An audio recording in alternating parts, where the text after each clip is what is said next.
அனைவருக்கும் காலை வணக்கம். Good morning, good morning all. இன்றைய வகுப்பு நம்மளுக்கு 2வது வகுப்பா இருக்க போகுது இல்லையா? ஏற்கனவே நம்ம நாட்டுப்புறவியல் பகுதியை தொடர்ந்து பார்த்துட்டு இருக்கோம். போன வகுப்புல 9வது அழகான நாட்டுப்புறவியல்ல இருக்கக்கூடிய பகுதிகளை தான் நம்ம வந்து தொடங்கணும் இல்லையா? இன்றைய வகுப்புலயுமே அதனுடைய தொடர்ச்சியான பகுதிகளை தான் நம்ம வந்து பார்க்க இருக்கோம். இப்போ அதுக்கு முன்னாடி இப்ப எல்லாருமே வந்து ஆரம்ப கட்டத்துல தான் இருக்கோம் அப்படிங்கிறனால நம்மளுக்கு நல்லாவே நேரம் இருக்கு. நல்லாவே நேரம் இருக்கு அப்படிங்கும்போது நம்மளுக்கு அதுல நன்மையும் இருக்கு, தீமையும் இருக்கு இல்லையா? அந்த நேரம் நெறைய இருக்குங்கிறதுக்காக நம்ம கொஞ்சம் நெறையா படிக்கக்கூடிய செய்திகள வந்து படிக்கக்கூடிய பகுதிகள வந்து தள்ளி போடலாம். அதே மாதிரி அ நம்ம வந்து முன்னாடியே படிக்கலாம் அப்படிங்கிற ஒரு நல்லதும் இருக்கு. தள்ளி போடுவோம் அப்படிங்கிற ஒரு கெட்டதும் இருக்கு. நல்ல விஷயமும் இருக்கு, கெட்ட விஷயமும் இருக்கு. நம்மளுக்கு நெறையா நேரம் இருக்கு, நெறைய நாட்கள் இருக்கு அப்படிங்கும்போது. அதனால நம்ம இந்த 2 பக்கமும் சாயாம ஒரே நேரா ஒரே இடத்துல போனோம் அப்படின்னா, மெதுவா எல்லாரும் வந்து படிக்கிறீங்க அப்படிங்கும்போது எல்லா நாள்களும் நம்மளால வந்து படிக்க முடியும். ஒரு நாள் வந்து படிச்சுட்டு, இன்னொரு நாள் நம்ம படிக்காம விடுறத காட்டிலும், ஒரு நாளைக்கு எவ்வளோ நம்மளால ஒதுக்க முடியுமோ, அவ்வளோ ஒதுக்கி படிக்கிறீங்கன்னா, இப்ப வகுப்பு மட்டும் இல்லாம, அத தாண்டி ஒரு 1 மணி நேரமோ, ஒரு 1 1/2 மணி நேரமோ நீங்க வகுப்பினுடைய நேரம் மட்டும் இல்லாம, இப்ப நம்ம ஒரு 1 1/2 மணி நேரம் வகுப்பு பார்க்குறோம்னா, அது எல்லாருமே வந்து அட்டெண்ட் பண்றீங்க இல்லையா? அத தாண்டி ஒரு 1 மணி நேரம், 1 1/2 மணி நேரம் ஒதுக்குற மாரி பார்த்துக்கோங்க. ஏன்னா, அந்த பகுதிகள நீங்க படிக்கிறதுக்கு எடுத்துக்கக்கூடிய நேரம். அது நீங்க வந்து அ உங்களுக்கு எந்த டைம் உங்களோட ஃப்ரீயான டைமா இருக்குமோ, காலையிலயா இருக்கட்டும், இல்லைன்னா மாலை நேரங்களாக இருக்கட்டும், இல்ல மேம் நான் நைட்டு தான் எனக்கு வந்து ஃப்ரீயா இருக்கும் அப்டின்னா, எப்ப உங்களுக்கு வந்து உங்களுக்கு கொஞ்சம் ஃப்ரீயா இருப்பீங்களோ, அதாவது நெறைய பேர் இங்க வந்து வேலைக்கு போறவங்களா இருக்கலாம், படிச்சுட்டு இருக்கிறவங்களா இருக்கலாம்.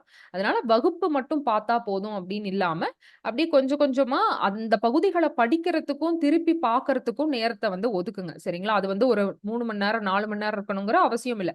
பொறுமையாவே நம்ம வந்து போவோம். சில நாட்கள் எல்லா பகுதிகளும் படிக்கிறது, சில நாட்கள் எதுவுமே படிக்காம அப்படியே விடுறது அப்படிங்கிறத காட்டிலும், ஒவ்வொரு நாளுமே முடிந்த அளவு ஏதாவது ஒரு 10 நிமிஷம், ஒரு 1/2 மணி நேரம் படிச்சாலுமே, ஒரு வகுப்புல பார்த்த பகுதிகள, அந்த இயலுக்கு தேவையானது, அந்த அழகுக்கு தேவையானத படிச்சிருக்கோமா? அப்படிங்கிறத பாருங்க. சரிங்களா? அதனால ஒவ்வொரு நாள்லயுமே முதல் நாள் மாதிரி இருக்கக்கூடிய முதல் நாள் மாரியே படிக்க முடியலனாலுமே, ஏதாவது ஒரு பகுதியாவாச்சு, ஒரு குறைந்த நேரமாச்சு வந்து படிக்கிற மாரி வந்து பார்த்துக்கோங்க. ஆரம்பத்துல முடிந்த அளவு மெதுவாவே நம்ம போலாம். அப்பதான் நம்ம வந்து எல்லா நாளும் சரிசமமா நம்ம வந்து படிக்க முடியும் அப்படிங்கிறனால. சரிங்களா? முக்கியமா ரொம்ப எனக்கு வந்து இடைவெளி ஆயிருச்சு மேம். நான் ரொம்பலாம் படிக்கிறதில்ல. எனக்கு கேப் ஆயிருச்சு அப்படிங்கிறவங்க, இப்படி கூட வந்து படிக்கிறீங்க அப்படிங்கும்போது, அப்படியே உங்களுக்கு வந்து அது ஒரு பழக்கமா மாறும். அதுக்கு அடுத்ததா நீங்க கொஞ்சம் நேரத்த அதிகப்படுத்தும்போது, அது பெருசா கஷ்டமா உங்களுக்கு வந்து தெரியாது அப்படிங்கிறனால தான். சரி, நம்ம நாட்டுப்புறவியல் பகுதிய வந்து பார்த்துட்டு இருக்கோம். போன வகுப்புல நாட்டுப்புறவியலினுடைய பொருள், அதனுடைய வேறு பெயர்கள், அதே மாரி அறிஞர்களினுடைய வரையறை, இதெல்லாம் நம்ம வந்து பார்த்திருப்போம் தொடக்கத்துல. அடுத்ததாக நாட்டுப்புற கதைகள் பற்றின குறிப்புகள் தொடங்கியிருப்போம். அதனுடைய தன்மைகளாக இருக்கட்டும், பொருண்மைகளாக இருக்கட்டும், அதனுடைய அமைப்பு, இறுதியாக நாட்டுப்புற கதைகளினுடைய வகைகள். இதெல்லாம் பார்த்திருப்போம் இல்லையா? இன்றைய வகுப்புல நம்ம முதல்ல எது பார்க்க போறோம் அப்டின்னா, நாட்டுப்புற கதைகள தான் வந்து முதல்ல நம்ம பார்க்க போறோம். சரிங்களா? இப்ப நாட்டுப்புற கதைகள பொறுத்தவரைக்கும், ஏற்கனவே இந்த பகுதியில நம்ம சில பகுதிகளை எல்லாம் பார்த்திருக்கோம். அதனுடைய தொடர்ச்சியான பகுதிகளா நம்ம வந்து பார்க்கலாம். அதுல நம்ம வந்து முதல்ல பார்க்கக்கூடிய பகுதி, அறிஞர்கள் நாட்டுப்புற கதைகள குறித்து என்ன வரையறைகள சொல்றாங்க? அவர்கள் சொல்லக்கூடிய பொருள் என்ன? அப்படிங்கிறது தான். அப்ப இது அறிஞர்களினுடைய பெயர குடுத்து கூட உங்களுக்கு கேட்கலாம். இல்லைன்னா, அந்த குறிப்புகள மட்டுமே குடுத்து ஏன்னா அந்த குறிப்புகள் எதோடு இணைந்து வரக்கூடியது? கதைகளோடு, நாட்டுப்புற கதைகளோடு இணைந்து வரக்கூடியது தான் இல்லையா? அப்படி கூட உங்களுக்கு கேள்விகளாக கேட்கப்படலாம்.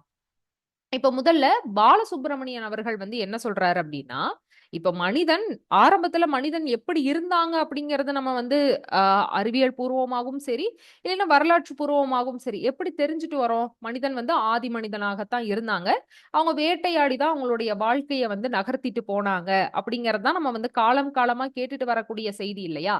அப்போ ஆதி மனிதன் இப்ப இருக்கிற மாரி வந்து பள்ளிகளுக்கோ, ஐடிக்கோலாம் வேலைக்கு போல. அவங்க வேட்டையாடி தான் வந்து அவங்களுடைய வாழ்க்கைய வந்து நடத்திட்டு இருந்தாங்க. அப்ப வேட்டையாடுதல்ங்கிறது என்பது அவங்களுடைய முக்கிய தொழிலாக பார்க்கப்பட்டுச்சு. அப்ப அந்த வேட்டையாட போயிட்டு வரும்போது, அவங்க என்னெல்லாம் அந்த பகுதியில பார்த்தாங்களோ, வேட்டையாட போறாங்க அப்படிங்கும்போது நெறைய விலங்குகளாக இருக்கட்டும், வேறு சில மனிதர்களாக இருக்கட்டும், இது எல்லாமே பார்த்திருப்பாங்க. அப்ப அந்த அனுபவங்கள திரும்பி வந்து அவங்களுடைய கூட்டத்திற்கு வந்து சொல்லுவாங்க. இதெல்லாம் நான் போய் பார்த்தேன். இந்த மாரி எல்லாம் நான் வந்து வேட்டையாடும்போது இந்த விலங்குகள்லாம் இப்படி இருந்துச்சு. இந்த மனிதர்கள்லாம் பார்த்தேன் அப்படின்னு அவங்க சொன்னாங்க இல்லையா? அவங்களுடைய அனுபவங்கள சொன்னாங்க இல்லையா பிறருக்கு. அதிலேயே கதையினுடைய தொடக்கத்த நம்ம பார்க்கலாம் அப்படின்னு யார் சொல்றா? பாலசுப்ரமணியன் அவர்கள் சொல்றார். அப்ப ஆதி மனிதன் ஆரம்ப காலகட்டத்தில இருந்தே கதையினுடைய தொடக்கமானது நம்மளுக்கு ஆரம்பிச்சிருச்சு. அத நீங்க ஆதி மனிதனுடைய காலகட்டத்தில இருந்தே நம்ம பார்க்க முடியும். ஆமா. அடுத்தவங்களுக்கு மற்றவர்களுக்கு தன்னுடைய அனுபவத்த சொல்றாங்கம்போதே, அத வந்து அப்படியே அச்சடிச்ச மாரி சொல்ல மாட்டாங்க இல்லையா? சில செய்திகள வந்து கூட்டி, சில செய்திகள குறைத்து தான் சொல்லுவாங்க. அப்பயே கதையினுடைய தொடக்கத்த நம்ம வந்து பார்க்கலாம் அப்படின்னு யாரு சொல்றா? பாலசுப்ரமணியன் அவர்கள் சொல்றார். அடுத்ததா ராமசாமி புலவர் அவர்கள் வந்து என்ன சொல்றாரு அப்படின்னா, இப்போ இவர் வந்து கதையினுடைய தொடக்கத்த பத்தி பேசினார் இல்லையா? அப்ப கதை எதுக்கெல்லாம் தோன்றுச்சு? எதுக்காக கதையானது உருவாச்சு? அப்படின்னு அந்த ஆராய்ச்சிக்குள்ள நுழைஞ்சோம் என்றால், இலக்கிய வளர்ச்சிக்கு துணை புரிவதற்காகவும், இலக்கியங்கள் வளரத்துக்கு அதுக்கு உதவியாக இருக்கிறதுக்கும், மக்கள் தங்களுடைய பொழுதுபோக்குக்காகவும், அவங்க வந்து தங்களோட எ நேரங்கள் எல்லாத்துலயும் உழைக்கிறாங்க. பிற நேரங்கள்ல பொழுதுபோக்கணும் அப்படிங்கும்போதும், அதே மாதிரி அ கதையினுடைய முதன்மை பண்பாகவே நம்ம பார்த்திருப்போம். நீதிகள அறத்த வலியுறுத்தணும் அப்படின்னு. அப்ப நீதி நெறிகள மக்களுக்கு எளிமையான முறையில புகட்டணும் அப்படிங்கிறதுக்காகவும் தான் கதைகள் தோன்றுச்சு அப்படிங்கிறத நம்ம வந்து உணர்ந்துக்கலாம் அப்படின்னு சொல்றார். அப்ப இந்த இடத்துல வரையறைகள் படிக்கும்போது ஒரு சொல் மாறாம படிக்கணும் அப்படின்னு உங்களுக்கு நான் சொல்லியிருக்கேன். ஆனா, ஒரு சொல் அப்படிங்கிறது உணர்ந்து கொள்ளலாம், ஆராய புகின் அப்படின்னு இந்த மாரி சொற்கள் எல்லாத்தையுமே நீங்க அப்படியே பிரிண்ட் அடிச்ச மாரி அப்படியே நினைவு வச்சுக்கணுங்கிற அவசியம் இல்ல. சரிங்களா? செ அ ஆனா, இந்த சொற்கள்லாம் இருக்கு இல்லையா? இதுதான் உங்களுக்கு முக்கியமான குறிப்புகள். அதனால தான் இத உங்களுக்கு நான் ஹைலைட் பண்ணி குடுத்துருக்கேன். அப்போ இவரு நம்ம எதுக்கு தோன்றுச்சு அப்படிங்கிற அந்த ஆராய்ச்சிக்குள்ள போனோம்னா, இலக்கிய வளர்ச்சிக்கு துணை செய்யறதுக்கும், பொழுதுபோக்குறதுக்காகவும், நீதி நெறிகள மக்களுக்கு புகட்டணும் அப்படிங்கிறதுக்காக தான் அப்படிங்கிறத நம்ம தெரிஞ்சுக்கலாம் அப்படின்னு சொல்றாரு இல்லையா? அப்ப இந்த 3 குறிப்புகள நீங்க நல்லா அந்த சொல்லோடு நினைவுபடுத்திக்கிட்டீங்க அப்படின்னாலே போதும். ஏன்னா நம்ம நெறைய வரையறைகள் பார்க்கிறோம் அப்படிங்கும்போது, எல்லாத்தையும் நம்ம மனப்பாடம் பண்ண முடியாது. மனப்பாடம் பண்ண வேண்டாம். குறிப்புகளாக இது எளிமையாக நம்ம படிச்சுக்கலாம் இல்லையா? அதனுடைய நாட்டுப்புற கதைகளினுடைய வரையறைய. இப்படி குறிப்ப நினைவு வச்சுட்டு, "அது யாரு சொன்னா? ராமசாமி புலவர் அவர்கள் குறிப்பிட்டாரு." அப்படின்னு கூட நீங்க வந்து நினைவுபடுத்திக்கலாம். சரிங்களா? சரி. இப்ப பாலசுப்ரமணியன் அவர்களும், ராமசாமி புலவர் அவர்களும் குறிப்பிட்ட அந்த வரையறைகள நம்ம வந்து பார்த்தோம். அடுத்ததாக சின்னப்ப பாரதி அவர்கள் வந்து என்ன சொல்றாரு அப்படிங்கிறத வந்து பார்க்கலாம். முதல்ல மனிதன் வந்து எழுதுறதுக்கும், படிக்கிறதுக்கும் கற்றுக்கொள்வதற்கு முன், தன்னுடைய உணர்வுகளை கலைநயத்துடன் வெளிப்படுத்தி, வாய்மொழி வாக்கில் பலருடைய நாவிலும் பயின்று நிலைக்க செய்தவைகளையே கிராம பாடல்களும், கதைகளும் அப்படின்னு சொல்றார். அப்போ இவரு கதைக்கு மட்டும் வரையறை சொல்லல. பாடல்களையும், கதைகளினுடைய தன்மைகளையும் பேசக்கூடிய இடத்துல இந்த குறிப்ப சொல்லியிருப்பாரு. அதனால நம்ம இத வந்து இணைத்து பார்க்கிறோம். சரி. இப்ப உங்களுக்கு வந்து நீங்க ஒரு கதைய சொல்றீங்கன்னு வச்சுக்கோங்களேன். ஏதோ ஒரு குழந்தைக்கோ, இல்ல வயதுல முதிர்ந்தவங்களுக்கும் ஒரு கதைய நீங்க சொல்றீங்க அப்டின்னா, அந்த கதைய ஏதோ ஒரு நூல்ல படிச்சு சொல்றீங்க. ஏதோ ஒரு நாட்டுப்புறவியல் நூல்ல இப்படி ஒரு கதையானது இருந்திருக்கு அப்படிங்கிறத படிச்சு சொல்றீங்கங்கும்போது, அது அப்படியே ஒரு சொல் மாறாம சொல்லுவீங்களா? இல்ல அதற்கேற்ப அ நெளிவு சுளிவுகளோடு கொஞ்சம் மாத்தி சொல்லுவீங்களா? அப்படியே சொல்லுங்க பாக்கலாம். இல்ல அப்படியே தான் நான் சொல்லுவேன் அப்டின்னா 1ன்னு சொல்லுங்க. இல்ல கொஞ்சம் மாத்தி ஏற்ற இறக்கத்தோட அப்படியெல்லாம் சொல்லுவேன் அப்டின்னா 2ன்னு சொல்லுங்க. இந்த 2ல எந்த முறையில சொல்லுவீங்க?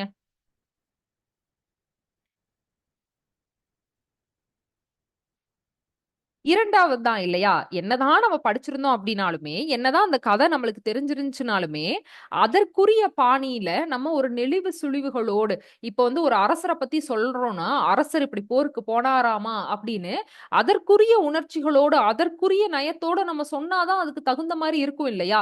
அது அப்போ அந்த இடத்துல போருக்கு போறாரு அப்படிங்கிறத போருக்கு போனாரு. அப்படின்னு எதுவுமே எந்த ஒரு உணர்வுகளும் இல்ல அப்படின்னா, கேட்கிறவங்களுக்கு அது பெருசா ஒரு ஈடுபாடு இல்லாத மாரி ஆயிரும்.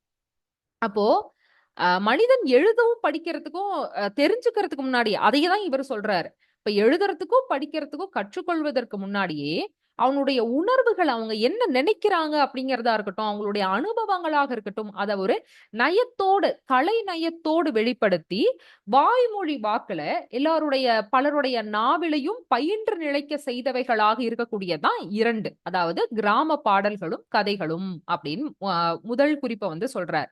அப்போ இவருடைய குறிப்பு மூலமா நம்ம தெரிஞ்சுக்க வேண்டியது என்ன? இவர் இப்ப கேக்குறாங்கன்னா இந்த இந்த 3 வரிகளையும் அப்படியே கொடுத்து கேட்க மாட்டாங்க.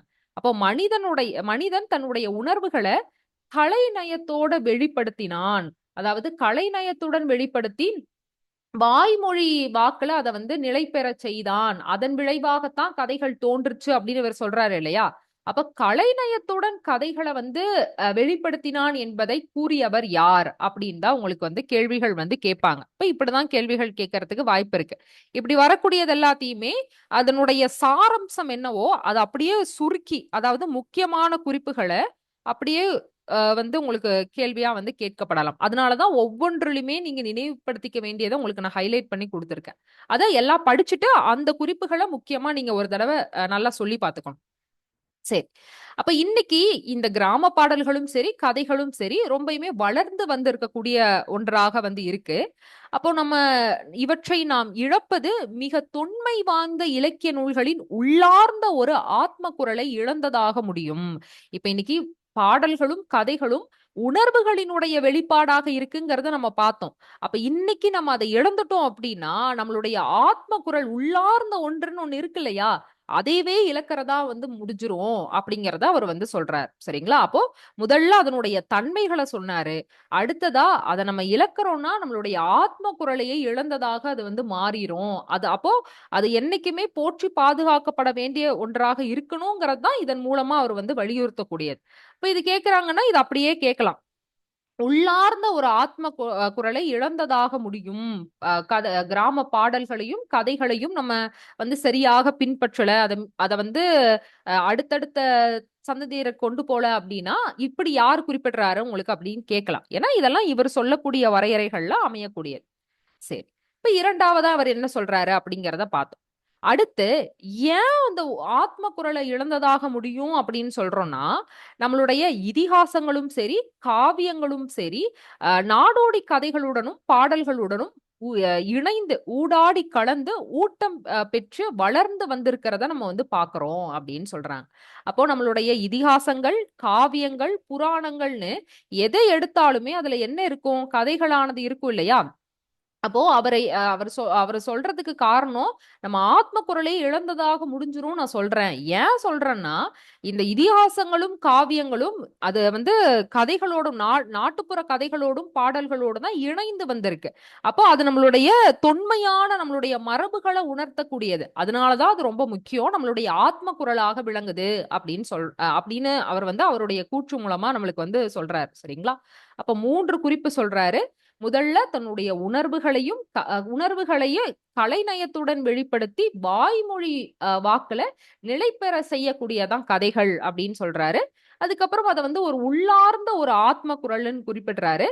அப்ப இதிகாசங்களும், காவியங்களும் அதுலயுமே நம்ம நாட்டுப்புற கதைகளினுடைய தன்மைகள நம்ம வந்து பார்க்க முடியும். ஏன்னா நீங்க ராமாயணம்னு எடுத்துக்கோங்க, இல்ல மகாபாரதம்னு எடுத்துக்கோங்க. எல்லாத்துலயுமே கதைகள் தான் ஒரு முக்கிய பங்கு வகிக்கக்கூடியது.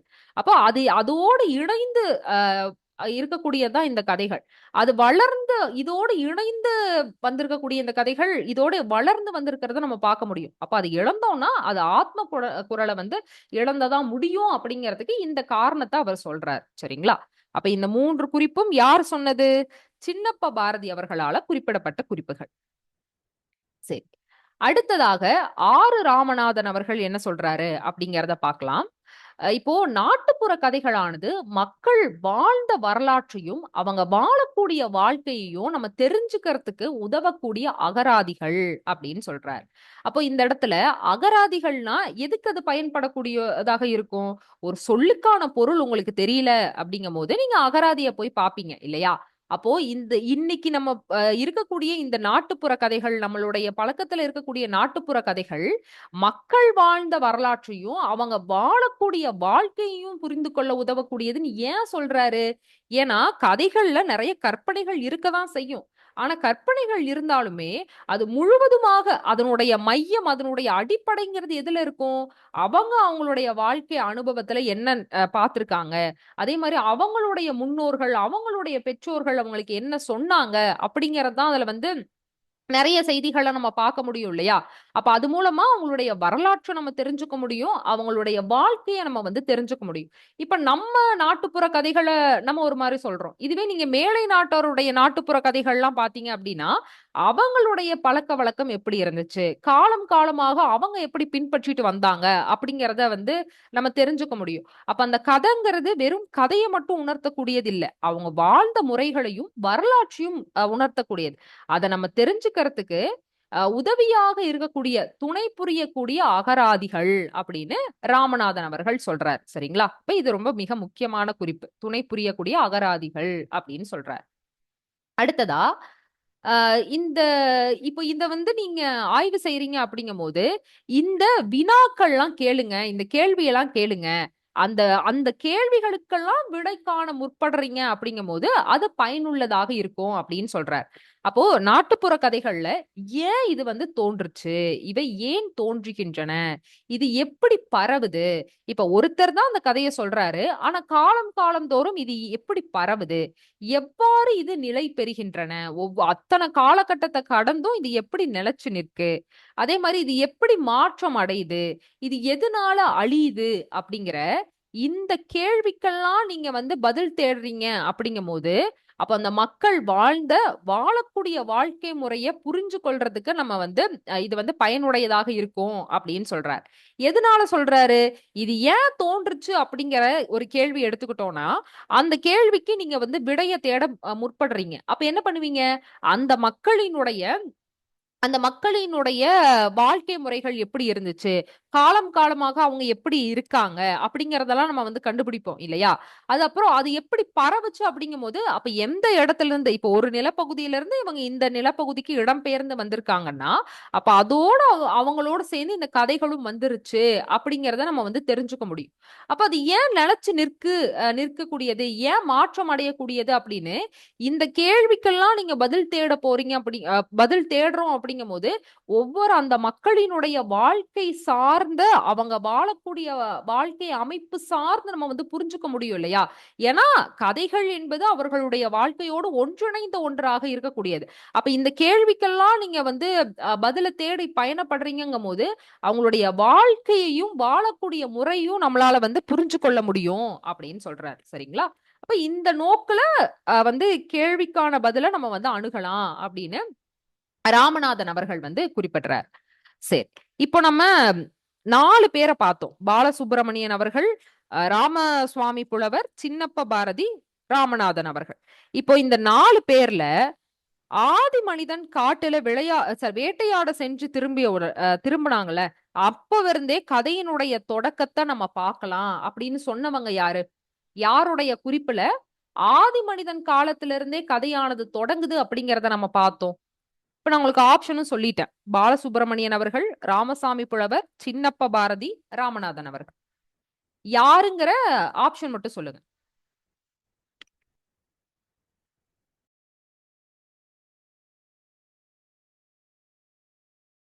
கரெக்ட். யாருடைய இதுல நம்ம வந்து பார்த்தோம்? பாலசுப்ரமணியன் அவர்களோட இதெல்லாம் இல்லையா? சரி. இப்ப நம்ம ஒரு நால்வருனுடைய வரையறைகள வந்து நம்ம பார்த்திருக்கோம். அடுத்ததாக நம்ம வந்து இப்ப நம்ம பார்க்கக்கூடியது எல்லாமே உங்களுக்கு 1, 2 வரிகள மையமிட்டதாகத்தான் வந்து இருக்கும். இப்ப பிராய்ட் அவர்கள் வந்து என்ன சொல்றாரு அப்படிங்கிறத நம்ம பார்க்கலாம். இவர் வந்து ஒரு உளவியல் அறிஞராக விளங்கக்கூடியவர். பிராய்ட் அவர்கள் ஒரு மருத்துவர், ஆகச்சிறந்த ஒரு உளவியல் அறிஞரும் கூட.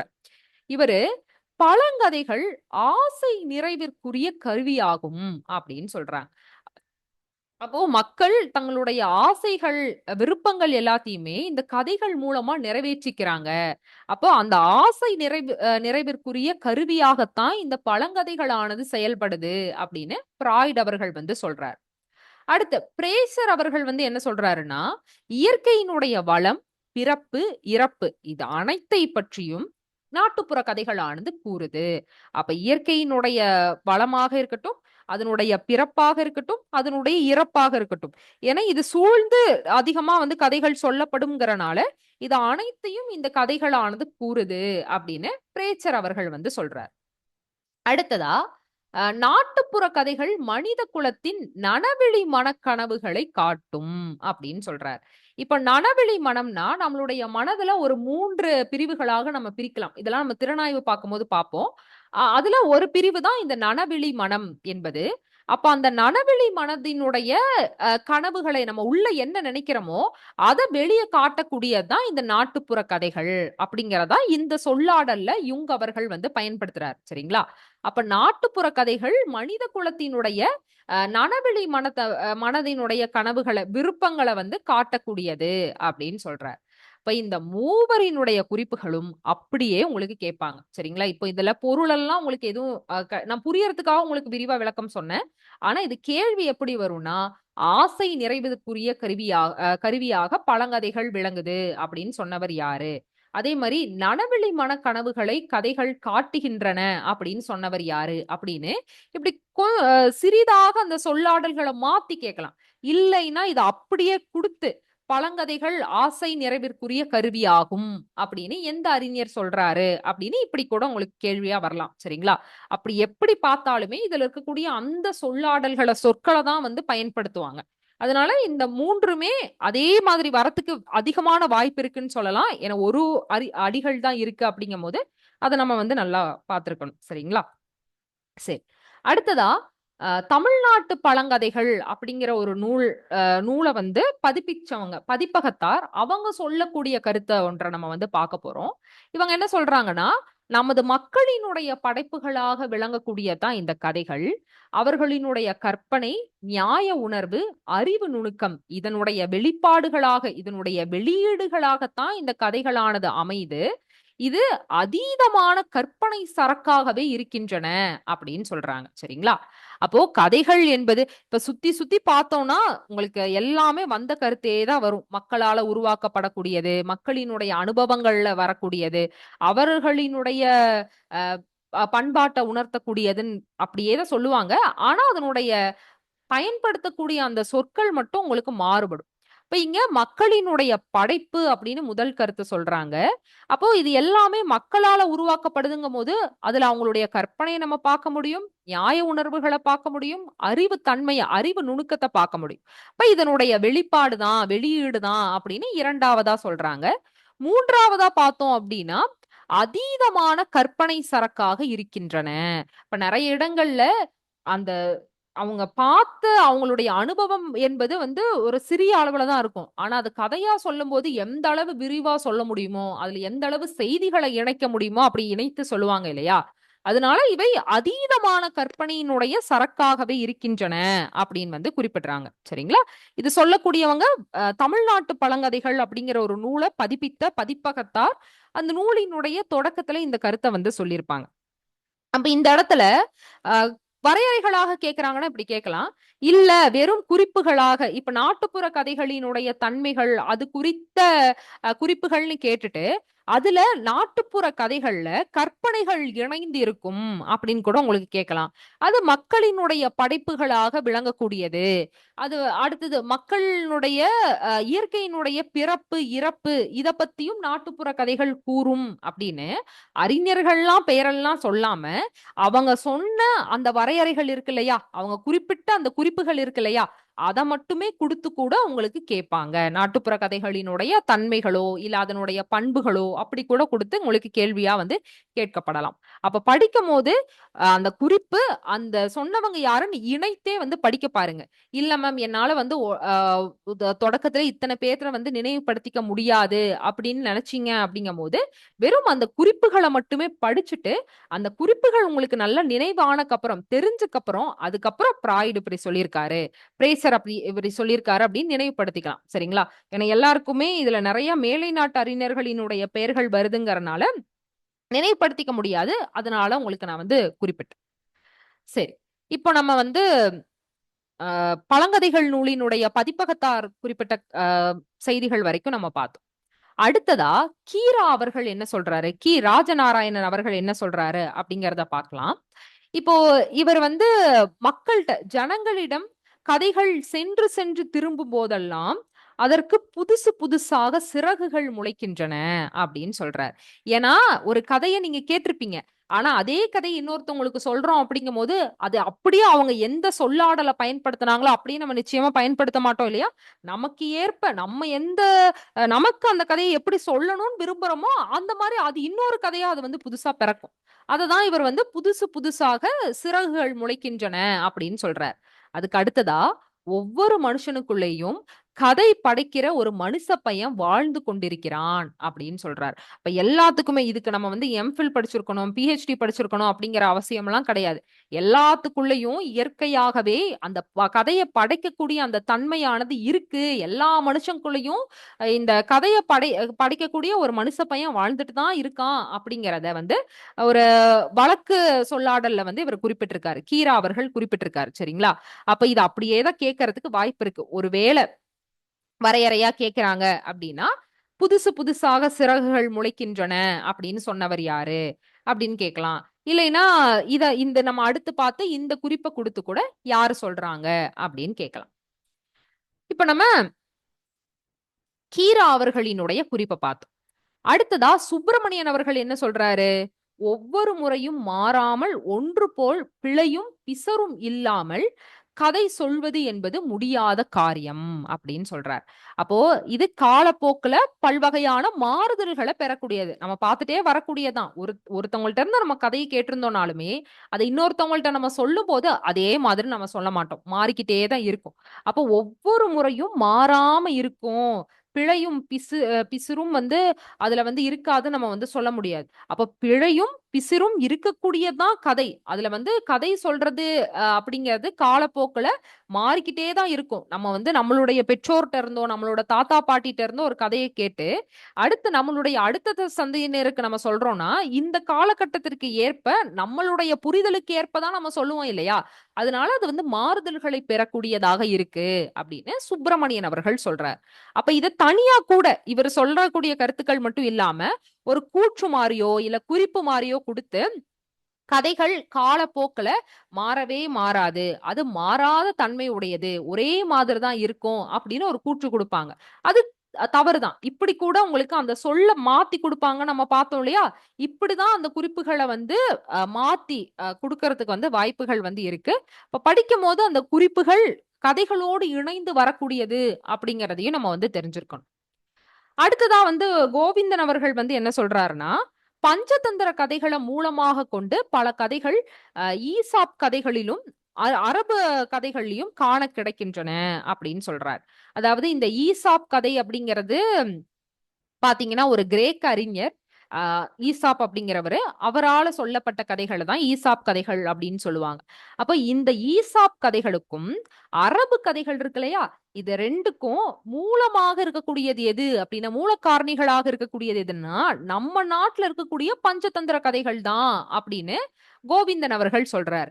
அப்ப இத வந்து இந்த ஆசிரியர்ன்னு கேட்காம, ஈசாப் கதைகளுக்கும், அரபு கதைகளுக்கும் மூலமாக விளங்கக்கூடிய கதைகள் எது? இல்லைன்னா பஞ்சதந்திர கதைகளை மூலமாக கொண்டு அமைந்த கதைகள் எது? இப்படி கூட தனியாக குறிப்புகளாக கேட்கப்படலாம். சரிங்களா? அப்போ வரையறைகள் என்பது வெறும் குறிப்புகள சொல்றாங்க அப்படிங்கிறது மட்டும் இல்லாம, அது அனைத்தும் நாட்டுப்புற கதைகளினுடைய பொருள்களோடு இணைந்து தனித்தனி பாயிண்ட்ஸா வந்து வரக்கூடியதுதான். அதன் அடிப்படையிலும் நம்ம வந்து நினைவுபடுத்திக்கணும். சரிங்களா? சரி. இப்ப இதுவரைக்கும் நம்ம பார்த்த வரையறைகள் எல்லாத்துக்கும் கிளியரா இருக்குங்களா? தெளிவா இருக்குங்களா?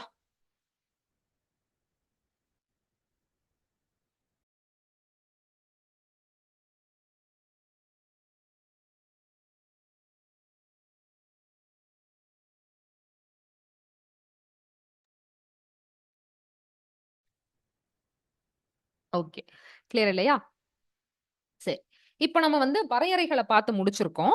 அடுத்ததாக நம்ம நாட்டுப்புற கதைகளினுடைய வகைகள். நாட்டுப்புற கதைகளினுடைய வகைகள்ல ஏற்கனவே டாக்டர் சண்முக சுந்தரம் அவர்கள் முதல்ல இருந்து தமிழ் கலைக்களஞ்சியம் வரைக்கும் வகைகள் உங்களுக்கு நான் குடுத்து படிக்க சொல்லியிருப்பேன் இல்லையா? அது இல்லாம இது பிற வகைகளையும் நம்ம வந்து அடுத்ததா பார்க்க போறோம். அதுக்கு முன்னாடி இதுல நான் உங்களுக்கு சில கேள்விகள்லாம் கேட்கிறேன். அப்படியே நினைவுபடுத்தி சொல்ல முடியுதா அப்படின்னு பாருங்க. தமிழ் கலைக்களஞ்சியம் எத்தன வகைகள குறிப்பிடுறாங்க? எண்ணிக்கை மட்டும் சொல்லுங்க. தமிழ் கலைக்களஞ்சியம் சொல்லக்கூடிய வகைகளினுடைய எண்ணிக்கை.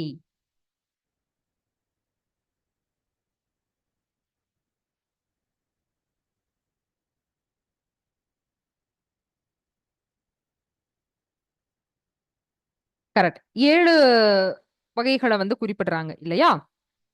சரி. அடுத்து கிருட்டிணசாமி அவர்கள் சொல்லக்கூடிய வகைகளினுடைய எண்ணிக்கை எத்தனை?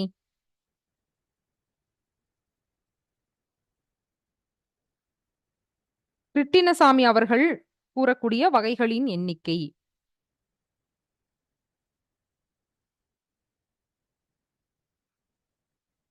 5 என்பதுதான் கிருட்டிணசாமி அவர்கள் சொல்லக்கூடிய வகைகளினுடைய எண்ணிக்கை.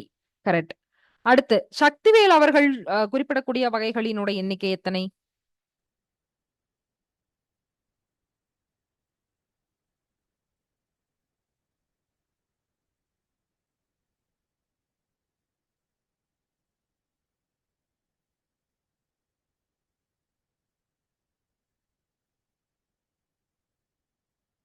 ஆறு என்பதுதான் சக்திவேல் அவர்கள் குறிப்பிடக்கூடிய வகைகளினுடைய எண்ணிக்கையாக இருக்கக்கூடியது இல்லையா?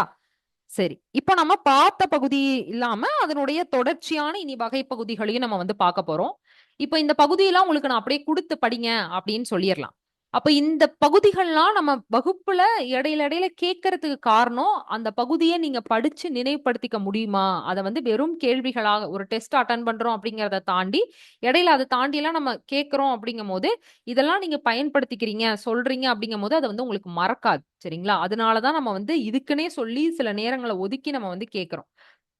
கண்டிப்பா நாட்டுப்புறவியல பொறுத்தவரைக்கும் நான் உங்களுக்கு போன வகுப்பிலேயே சொல்லியிருப்பேன். எல்லாத்துலயுமே வகைகள் நம்ம பார்ப்போம். அனைத்து பாடல்கள், விளையாட்டுகள்னு எல்லாத்துலயுமே அறிஞர்கள் சொல்லக்கூடிய வகைகள் நெறைய இடங்கள்ல நம்ம வந்து பார்க்க முடியும். அப்ப அந்த பகுதிகள்லாம் அடிக்கடி நம்ம எப்படி கேள்வி கேட்கும்போது பதில் சொல்ல முடியுதா? நினைவுபடுத்திக்க முடியுதா? அப்படிங்கிறத பொறுத்து தான் இது வந்து இதுல பொருள்லாம் நீங்க படிக்கணுங்கிற அவசியம் பொருள்லாம் கிடையாது. வகைகள் அந்த ஆசிரியர் எத்தன சொல்றாரு? அது என்னென்ன இருக்கு? அப்படிங்கிறத தான் பார்க்க போறோம் இல்லையா? இப்ப இப்படிதான் கேள்விகள் வந்து வரும். அதனால அது வந்து வகுப்பிலேயே நீங்க நான் சொன்ன முறைப்படி படிச்சு முடிச்சுட்டீங்க அப்படின்னா, இந்த யூனிட் முடிக்கும்போதே நம்ம பார்க்கக்கூடிய அனைத்து வகைகள் சார்ந்த பகுதிகளும் உங்களுக்கு வந்து நினைவுல இருக்கும்.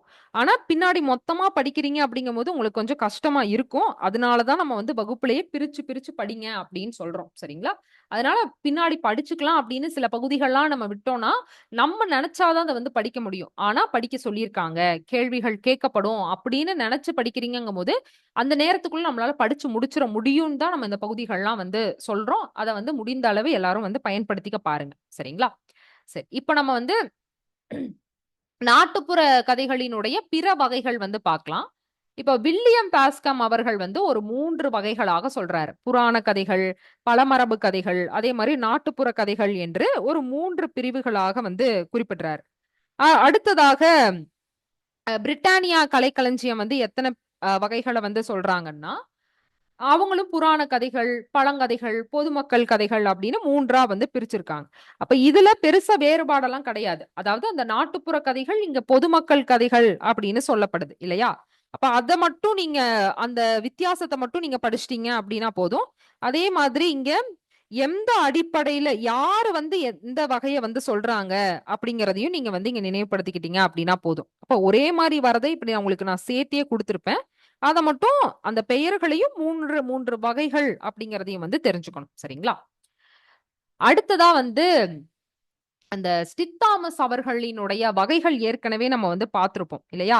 யாரோட இணைந்து பார்த்தோம்? அந்த ஆசிரியர் பெயர சொல்லுங்க பார்க்கலாம். சுருக்கமா. ஸ்டித் தாமஸ் அவர்களினுடைய வகைகள் இன்னொரு ஆசிரியரோடு இணைந்து பார்த்திருப்போம். அவரோட முழு பெயரும் கூட வேண்டாம். ஒரு முதல் பெயரோ, இறுதி பெயரோ அத மட்டும் கூட சொல்லலாம்.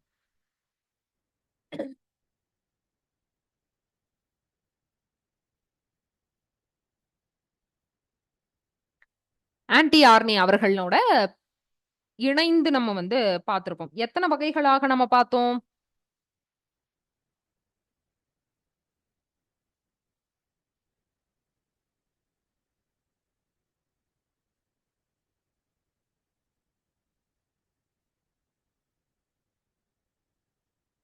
2 பேரும் இணைந்து நாட்டுப்புற கதைகளை எத்தன வகைகளாக பிரிச்சிருக்காங்கன்னு பார்த்தோம். கரெக்ட். 5 வகைகள் அப்படின்னு பார்த்தோம் இல்லையா? இப்போ இந்த ஸ்டித் தாமஸ் அவர்கள் மட்டும் இவர் சொல்லக்கூடிய இந்த வகைகள் மட்டும் நிறைய வகைகள் வந்து அடங்கும். இப்ப இவரு ஒரு இடத்துல என்ன சொல்லியிருப்பாருன்னா, ஒரு 10 வகையா பிரிச்சிருப்பாரு. வீட்டு கதைகள், இல்லைன்னா அத வந்து அணங்கு கதைகள் அப்படின்னு கூட சொல்லலாம். இயற்கை இறந்த பகைவர்கள் தொடங்கி உண்மை உண்மை கதைகள் வரைக்கும் ஒரு 10 வகையா சொல்லியிருப்பாரு. இதுவே இன்னொரு இடத்துல பார்த்தீங்கன்னா, ஒரு 5 வகையா பிரிச்சு சொல்லியிருப்பாரு. விகடங்களும், கட்டுக்கதைகளும் தொடங்கி, அதிசய உயிர்களும், பொருள்களும் பற்றிய கதைகள் வரைக்கும் வேறொரு நூல்ல, வேறொரு இடத்துல இன்னொரு 5 வகையா பிரிச்சு சொல்லியிருப்பார். இது வந்து இப்போ இவரு அறிஞர் அப்படிங்கும்போது, இவர் ஏதாவது ஒரு செய்திய பத்தி பேசும்போது, அந்த இடத்துல மேற்கோள்கள் காட்ட வேண்டியிருக்கும். இல்ல வகைகள் சொல்ல வேண்டியிருக்கும் இல்லையா? அப்படி ஒரு இடத்துல இந்த 10 வகைகளையும், இன்னொரு இடத்துல ஒரு 5 வகைகளையும் வந்து சொல்லியிருப்பார். இதுவே இவருடைய த டைல்ஸ் அப்படிங்கிற இந்த நூல்ல பார்த்தீங்கன்னா, அவரு வந்து அ அவர் சொல்லக்கூடிய வகைகளாக இருக்கக்கூடியது இது அனைத்தும். வீட்டுக் கதைகள்ல இருந்து கட்டுக்கதைகளும், மரபு கதைகளும் என்பது. அப்போ ஒரே வகைகள் தான். இப்ப நம்ம பார்த்த இந்த 2 இருக்கு இல்லையா? இந்த 2 முறைகள் 2 வகைகள் இருக்கு இல்லையா? அதுல வரக்கூடியது தான் இங்கேயும் சொல்லியிருப்பாரு. இங்க 2யும் கலந்து அது அப்படியே சொல்லியிருக்க மாட்டாரு. ஆனா சிலது மட்டும் உங்களுக்கு வந்து இருக்கும். இப்போ கடமையும் நாட்டம்ல கடமை, நன்றியாக இருக்கட்டும். அதே மாதிரி விகடங்களும், கட்டுக்கதைகளும் அப்படின்னு இந்த 2ம் சேர்த்து ஒரு சிலது மட்டும் வரும். இவருடைய இந்த நூல்ல சொல்லப்பட்டிருக்கக்கூடியது. சரிங்களா? அதே மாதிரி அவரு வாரன் ராபர்ட் சீம் அப்படிங்கிறவரோட சேர்ந்து விலங்குகள் மீது சொல்லப்படக்கூடிய கதைகள காட்டு விலங்குகள் தொடங்கி பிற விலங்குகளும், பொருள்களும் வரைக்கும் 6 வகையா வந்து பிரிச்சிருப்பார். இப்ப நீங்க படிக்கும்போது ஏற்கனவே நம்ம படிச்சுட்டோம். ஏற்கனவே அவரு சொல்லக்கூடிய ஒரு அறிஞரோட சொல்லக்கூடிய ஆன்டி ஆர்னே அவர்களோட சொல்லக்கூடிய வகைகள நம்ம படிச்சுட்டோம். இப்ப இங்க நீங்க படிக்கும்போது ஒரு 3 நம்ம 2 மட்டும் நீங்க தெளிவா படிச்சாலே போதும். அதாவது இந்த 10ம் தெரிஞ்சுக்கிறீங்க. அதே மாரி இந்த 5ம் தெரிஞ்சுக்கிறீங்க. அடுத்து இந்த இந்த 2ம் சேர்ந்து ஒரு சிலது தான். இதுல புதுசா எதுவும் படிக்க மாட்டீங்க. இந்த டைல்ஸ் அப்படிங்கிற நூல்ல சொல்லப்பட்டிருக்கிறத, புதுசா எதுவும் படிக்க மாட்டீங்க. இங்க 2லயும் நம்ம படிச்சது தான் இங்க வந்து வரும். சரிங்களா? அப்ப எது வந்திருக்கு அப்படின்னு மட்டும் நீங்க பார்த்தா போதும். அடுத்ததா இவர் வந்து வாரன் ராபர்ட் கூட சேர்ந்து ஒரு 6 வகையா விலங்கு கதைகள். இது எல்லாமே காட்டு விலங்குகள், பறவைகள் அப்படின்னு விலங்கு கதைகளுக்கு கீழ விலங்குகள், பறவைகள் வகைகள வந்து பிரிச்சு சொல்லியிருப்பார். சரிங்களா? அப்ப கேள்விகள் வருது அப்படிங்கும்போது எப்படி கேட்கலாம்னா, விலங்கு கதைகள யாரோடு இணைந்து அவர் வகைப்படுத்துறாரு? எத்தன வகைகள் வரும்? அப்படின்னு கேட்கலாம். இல்லைன்னா எந்த நூல்ல இவர் வந்து வீட்டு கதைகள், கடமை, நன்றி என்ற இந்த கதைகளினுடைய வகைகள வந்து சொல்லியிருக்காரு, கூறியுள்ளார் அப்படின்னு கேட்கலாம். இல்லைன்னா ஆன்டி ஆர்னே அவர்களோட சேர்ந்து அவர் எத்தன வகைகள வந்து பிரிக்கிறாரு அப்படின்னு கேட்கலாம். இப்படிதான் வந்து கேள்விகள் வரும். சரிங்களா? அப்ப இப்ப நம்ம சொன்ன மாதிரியே முதல்ல இது 2ம் படிக்கிறீங்க. அதுக்கப்புறம் இதுல என்னென்ன மட்டும் வருது அப்படிங்கிறத மட்டும் தெரிஞ்சுக்கிறீங்க. அதுக்கு அடுத்ததா இந்த 6 வகைகள மட்டும் நீங்க பார்த்தீங்க அப்படின்னா போதும். இது இன்னைக்கு நம்ம பார்க்கக்கூடிய பிற பகுதிகள்லாம் படிச்சுட்டு இறுதியா கூட நீங்க வந்து நினைவுபடுத்திக்கலாம். ஏன்னா இது வரது வந்து வரக்கூடியது வாய்ப்பு வந்து ரொம்ப குறைவு தான். இருந்தாலும் நம்ம வந்து சிலது தயாரா இருக்கணுங்கிறதுக்காக, இறுதியா கூட நீங்க வந்து படிச்சுக்கலாம். இத முதல்ல படிக்கணும்னு இல்லாம, நம்ம பார்த்த வரையறைகள், இனி பார்க்கக்கூடிய குறிப்புகள்லாம் பார்த்து முடிச்சுட்டு கூட, இத வந்து நீங்க பார்த்துக்கலாம். சரிங்களா? இத நான் சொல்றதுக்கு காரணம், சிலருக்கு வந்து நேரம் வந்து குறைவா தான் இருக்கலாம். இப்போ ஒரு நாளைக்கு ஒரு 1/2 மணி நேரம் தான் எனக்கு முதல்ல ஒதுக்க முடியும். இல்ல 1 மணி நேரத்துக்குள்ள தான் ஒதுக்க முடியும். சில பகுதிகள 10 நிமிஷத்துல ஒருத்தவங்க படிச்சு முடிச்சிரலாம். ஆனா அதே பகுதி சிலருக்கு 1/2 மணி நேரம், 3/4 மணி நேரம் கூட ஆகலாம். அது வந்து எல்லாருக்கும் ஒரே மாரி நினைவுல வச்சுக்க முடியும். ஒரே மாரி நேரத்துக்குள்ள வச்சுக்க முடியும் அப்படிங்கிறது வந்து இல்ல இல்லையா? அப்போ அப்படி வந்து நான் சில பகுதிகள்லாம் இறுதியா படிச்சுக்கோங்க அப்படின்னு சொல்றேன்னா, அன்னைக்கு பார்த்ததுல பிற பகுதிகள்லாம் படிச்சு முடிச்சுட்டு உங்களுக்கு நேரம் இருக்கு அப்படிங்கும்போது, அத வந்து கடைசியா நீங்க வந்து பார்க்கலாம். சரிங்களா? இதன் அடிப்படையில நீங்க வந்து படிக்கலாம். அதே மாரி வகைகள் நெறைய படிக்கும்போது நினைவுபடுத்திக்க முடியலன்னா, எந்த ஒரு 3 ஒரு 2 அதையாச்சும் நம்ம வந்து முடிந்த அளவு அந்த 2 இல்ல 3ஆச்சும் படிச்சுட்டு, இல்ல பிற வரையறைகளோ, பிற குறிப்புகளோ படிச்சுட்டு கூட அத வந்து நினைவுபடுத்திக்கலாம். சரிங்களா? அதனால உங்கள போட்டு ரொம்ப வந்து அ ஐயோ! இன்னைக்கு முடிச்சுட்டாங்களே! இத்தன நம்ம படிக்காம இருக்கோமே! அப்படின்னு ரொம்ப உங்களையே போட்டு இது பண்ணிக்க வேண்டாம். முடிந்த அளவு எவ்வளோ முடியுமோ, அவ்வளோ வந்து படிங்க. அதுலயுமே நான் இறுதியா படிங்க அப்படின்னு சொல்லக்கூடியது எல்லாமே நீங்க கடைசியா படிக்கிற மாரி பார்த்துக்கோங்க. கடைசியானா, அ இந்த யூனிட் முடிச்சக்கு அப்புறம் கிடையாது. அடுத்த நாளோ, இதுக்கு அடுத்த மறுநாளோ, இப்ப சனி, ஞாயிறுலாம் நெறைய பேத்துக்கு கொஞ்சம் நேரம் கிடைக்கலாம். வார நாட்கள விடவும் இறுதி நாட்கள்ல நேரம் கிடைக்கலாம். அந்த நேரத்துல வந்து இந்த மாரி பகுதிகள்லாம் வந்து படிக்க பாருங்க. ஆனா எந்த பகுதிய நீங்க படிக்கிறீங்கனாலுமே, அது 10 நிமிஷமா இருந்தாலும் சரி, 1 மணி நேரமா இருந்தாலும் சரி, அந்த பகுதிய தெளிவானக்கு அப்புறம் படிச்சு முடிச்சுட்டுக்கு அப்புறம் அடுத்த பகுதிக்கு வந்து போங்க. சரிங்களா? அவசர அவசரமா வந்து படிக்க வேண்டாம். அதுல நம்ம எல்லாம் முடிச்சுட்டோம் அப்படிங்கிறத விட எல்லாத்துலயும் தெளிவா இருக்கோமா? எல்லா பகுதிகளும் கவனமா நம்ம நினைவுபடுத்திக்க முடியுதாங்கிறது தான் இங்க முக்கியம் அப்படிங்கிறனால, உங்களால போக போக உங்களுக்கு வந்து பழகிரும். ஆரம்பத்துல இருக்கோங்கிறனால தான் உங்களுக்கு வந்து கொஞ்சம் நினைவுபடுத்திக்க முடியாம இருக்கும். டெய்லி படிச்சுட்டே இருக்கீங்க அப்படின்னா, அத முதல் நாள்ல நீங்க படிக்கிறதுக்கும், 1 மாசம் கழிச்சு நீங்க படிச்சு பாருங்களேன். நெறைய உங்களால நினைவுபடுத்திக்க முடியும். அது நம்ம பயிற்சியா பண்ணிட்டு வரோம் அப்படிங்கிறனால. சரிங்களா?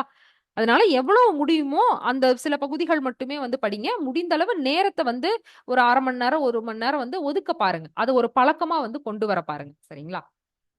சரி. இப்ப நம்ம வந்து ஸ்டிட் தாமஸ் அவர்கள் சொன்ன பல்வேறு வகைகள வந்து பார்த்தோம். அடுத்ததா கீரா அவர்கள் வந்து ஒரு அ கதைகள வந்து 19 வகைகளாக பிரிச்சு சொல்றார். கி. ராஜநாராயணன் அவர்கள். அதாவது சாதிய கதைகள்ல இருந்து அரசியல் வரைக்கும் எந்தெந்த பிரிவுகளுக்குள்ளலாம் அடக்க முடியுமோ ஒரு 19 வகையாக பிரித்து வந்து சொல்றார். அதிலேயே வந்து பார்த்தீங்கன்னா, காடுகள், மிருகங்கள், பட்சிகள், அதாவது உயிரோடு இருக்கக்கூடிய பிராணிகள், அதே மாரி பேய்கள், பிசாசு, பூதம், ராட்சசன் அப்படின்னு ஒரே நிலையில வரக்கூடியது எல்லாமே ஒரு வகையாகவே சொல்லியிருப்பார். இப்ப பிரியம், பகை, பொறாமை அப்படிங்கிறது எல்லாத்தையுமே ஒரே வகையா வந்து சொல்லியிருப்பார். இப்ப இந்த மாதிரி வரக்கூடியதுல அனைத்தையும் கேட்கறதுக்கு வந்து பெருசா வாய்ப்பில்ல. எப்படி கேட்கலான்னா, அவரு சொல்லியிருக்கக்கூடிய முதல் 2, 3 இல்ல இறுதியில வரக்கூடிய ஒரு 3, 4 இல்ல மொத்தமா அவரு எத்தனைய சொல்லியிருக்காரு அப்படின்னு இப்படிதான் கேட்கறதுக்கு வந்து வாய்ப்பு இருக்கு. சரிங்களா? இப்படி வரக்கூடிய அதிகமான வரக்கூடியது எல்லாமே ஏன்னா பிஜிடிஆர்பிய பொறுத்தவரைக்கும் அப்படி வரதுக்கு வந்து வாய்ப்பு இருக்கு. ஆனா நம்ம வந்து எல்லாமே நம்ம வந்து தேவைக்கு வந்து படிச்சு தான் வச்சிருக்கணும். ஏன்னா சில நேரங்கள்ல ஆழமா கேட்கறாங்கன்னா வரலாம். ஆனா அதிகமா வந்து எண்ணிக்கை அடிப்படையிலயும், இல்ல முதல்ல இறுதியில வரக்கூடியதினுடைய அடிப்படையில தான் வரதுக்கு வந்து வாய்ப்பு இருக்கு. அதனால அத படிச்சுட்டு அதுக்கப்புறம் கூட முழுவதுமாக நீங்க வந்து பார்த்துக்கலாம். என்னென்ன சொல்லியிருக்காரு அப்படிங்கிறத. சரி. இப்போ இந்த கீரா அவர்கள் வந்து ஒரு 19 வகையா பிரிச்சிருக்காரு இல்லையா? அவர் வந்து இன்னொரு கூற்றையும் வந்து சொல்றாரு. இப்போ இது ஒரு 19 வகையா நான் சொல்லிட்டேன். இப்போதைக்கு இந்த இடத்துல ஞாபகத்துக்கு வராத இனியும் எத்தனையோ வகைகள வந்து கொண்டது தான் வந்து நாடோடி கதைகள் அப்படின்னு சொல்றார். அப்ப இது மட்டும் கிடையாது. நான் முன்னிலையா ஒரு 19 வகைகள சொல்லியிருக்கேன். இப்போதைக்கு ஞாபகத்துக்கு வரக்கூடியது. அதே மாரி ஞாபகத்துக்கு வராத எத்தனையோ வகைகள் இருக்கு. அது ஒரு பெரிய கடல். அது ஒரு பெரிய சமுத்திரம். அதுல வந்து எத்தனையோ அடங்கி இருக்கு இதுக்குள்ள. அதனால கதைகள்ல எத்தனையோ தினுசுகளும் இருக்கு அப்படிங்கிற கூற்றையும் இவர் வந்து இணைத்து சொல்றார். அப்போ கேள்வி எப்படி வரலாம்? ராஜநாராயணன் அவர்கள் 19 வகை தான் அப்படிங்கிறத மட்டும் சொல்லல. அவருக்கு தெரிஞ்ச ஒரு 19 வகைக்குள்ள அடக்கி சொல்றாரு. அடுத்ததாகவே ஒரு குறிப்ப சொல்லிட்டாரு. இதுலயும் சொல்லப்படாத இனி எத்தனையோ வகைகள் வந்து இருக்கு. அது ஒரு பெரிய சமுத்திரம். அதுல எத்தனையோ புதுவிதமான தினுசுகள் பல பல விதமான கதைகள்லாம் இருக்கு அப்படிங்கிறதையும் இணைத்து சொல்றார். அப்ப கேள்வி இவர் முதன்மையாக சுட்டிக் கூறியுள்ள வகைகளினுடைய எண்ணிக்கை எது? இல்ல பொதுவாக கூட ராஜநாராயணன் சொல்லக்கூடிய கதைகள் என்ன அப்படின்னு கூட எண்ணிக்கை என்ன அப்படின்னு கூட கேள்வியா வந்து வரலாம். இப்ப இதுவும் நம்ம வந்து நினைவுபடுத்திக்கணும். அது இல்லாம பிறதும் இருக்கு அப்படிங்கிறதையும் இவர் வந்து சொல்லியிருக்கார். சரிங்களா? சரி. இப்ப நம்ம வந்து கீரா அவர்களினுடைய குறிப்புகள நம்ம பார்த்தோம். அடுத்ததா துர்கா பகவத் அவர்கள் வந்து பழமரபு கதைகளினுடைய வகைகள ஒரு 2ஆ பிரிக்கிறாங்க. பரவி வந்தவைய வந்து பரவல் அப்படின்னும், உள்ளூர்ல வழங்கப்பட்ட கதைகள வந்து உள்ளூர் அப்படின்னும் 2 வகையாக வந்து பிரிக்கிறாங்க. இப்போ இந்த பழமரபு கதைகள் என்ற இந்த ஒன்று இருக்கு இல்லையா? இத நம்ம ஏற்கனவே வேற யாராச்சினுடைய வகைகள்ல நம்ம பார்த்திருக்கோமா? அப்படி பார்த்திருந்தோம்னா, அவர் யாரு அப்படிங்கிறத நினைவுபடுத்தி சொல்லுங்க பார்க்கலாம். நம்ம எல்லா வகைகளும் பார்க்கும்போது கதைகள்னு பார்த்திருக்கோம். யாராவது ஒருத்தருடைய வகையில பழமரபு கதைகள் அப்படிங்கிறத நம்ம வந்து பார்த்திருந்தோம். போன வகுப்புல நம்ம பார்த்திருக்கோம். அவருடைய பெயர் அப்படியே நினைவுல இருக்கிறவங்க வந்து குறிப்பிடுங்க பார்க்கலாம். கதைகளினுடைய எண்ணிக்கைய அவர் வந்து பழமரபு கதைகள் அப்படின்னு பிரிச்சிருப்பாரு.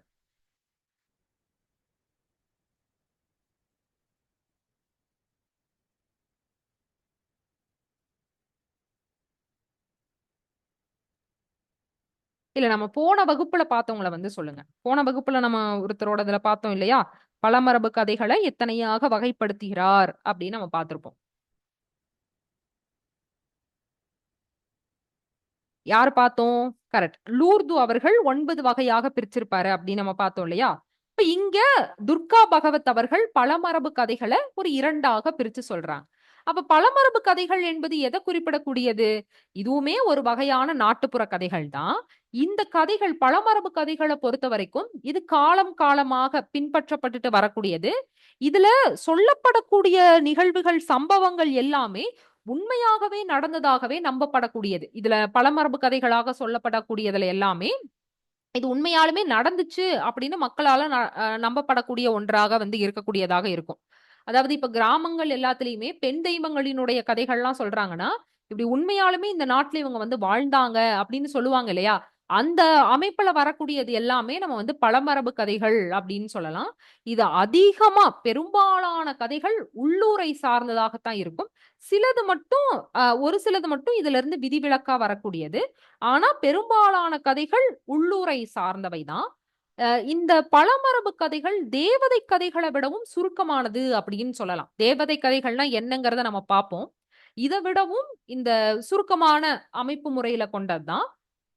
இதுல வந்து பெருசா பாட பேதங்கள், பாட வித்தியாசங்கள் அப்படிங்கிறது குறைவாகத்தான் நம்ம வந்து பார்க்க முடியும். இப்போ ஒருத்தவங்க வந்து ஒரு பெண் தெய்வத்தினுடைய கதைய சொல்றாங்கன்னா, அதுல அ அ வேறொரு இடத்துல அந்த தெய்வமானத பத்தி இன்னொரு கதை சொல்லப்படுதுன்னா, அதுல பெரிய பெரிய வித்தியாசமானது இருக்காது. ஒரு சிலது தான் இருக்குமே தவிர, பெரியதாக பாடபேதங்கள் வந்து இருக்காது. குறைவாகத்தான் வந்து இருக்கும் அப்படின்னு சொல்லலாம்.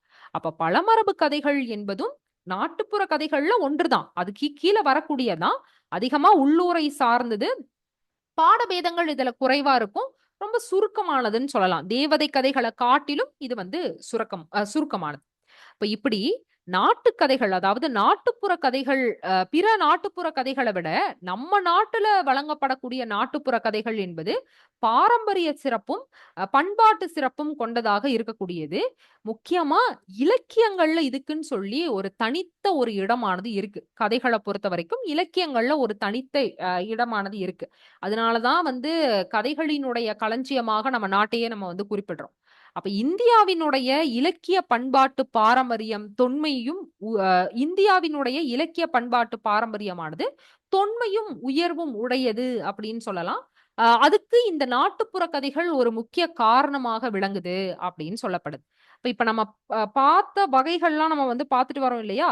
இப்ப இந்த இடத்துல நம்ம துர்கா பகவத் அவர்களினுடைய குறிப்ப நம்ம வந்து பார்த்தோம். அவங்க எத்தன வகையா பிரிக்கிறாங்க அப்படிங்கிறது.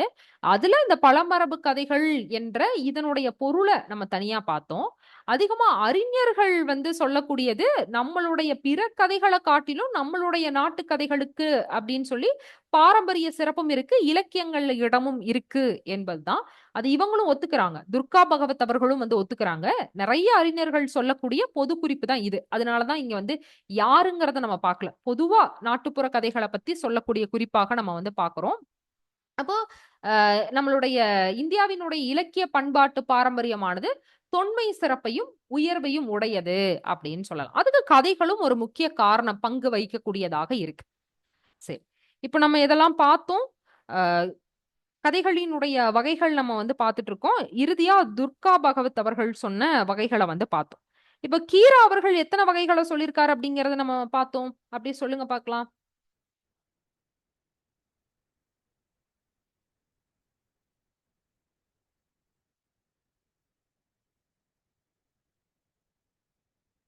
கீரா அவர்கள் முன்னிலையாக சொல்லக்கூடிய வகைகள் எத்தனை?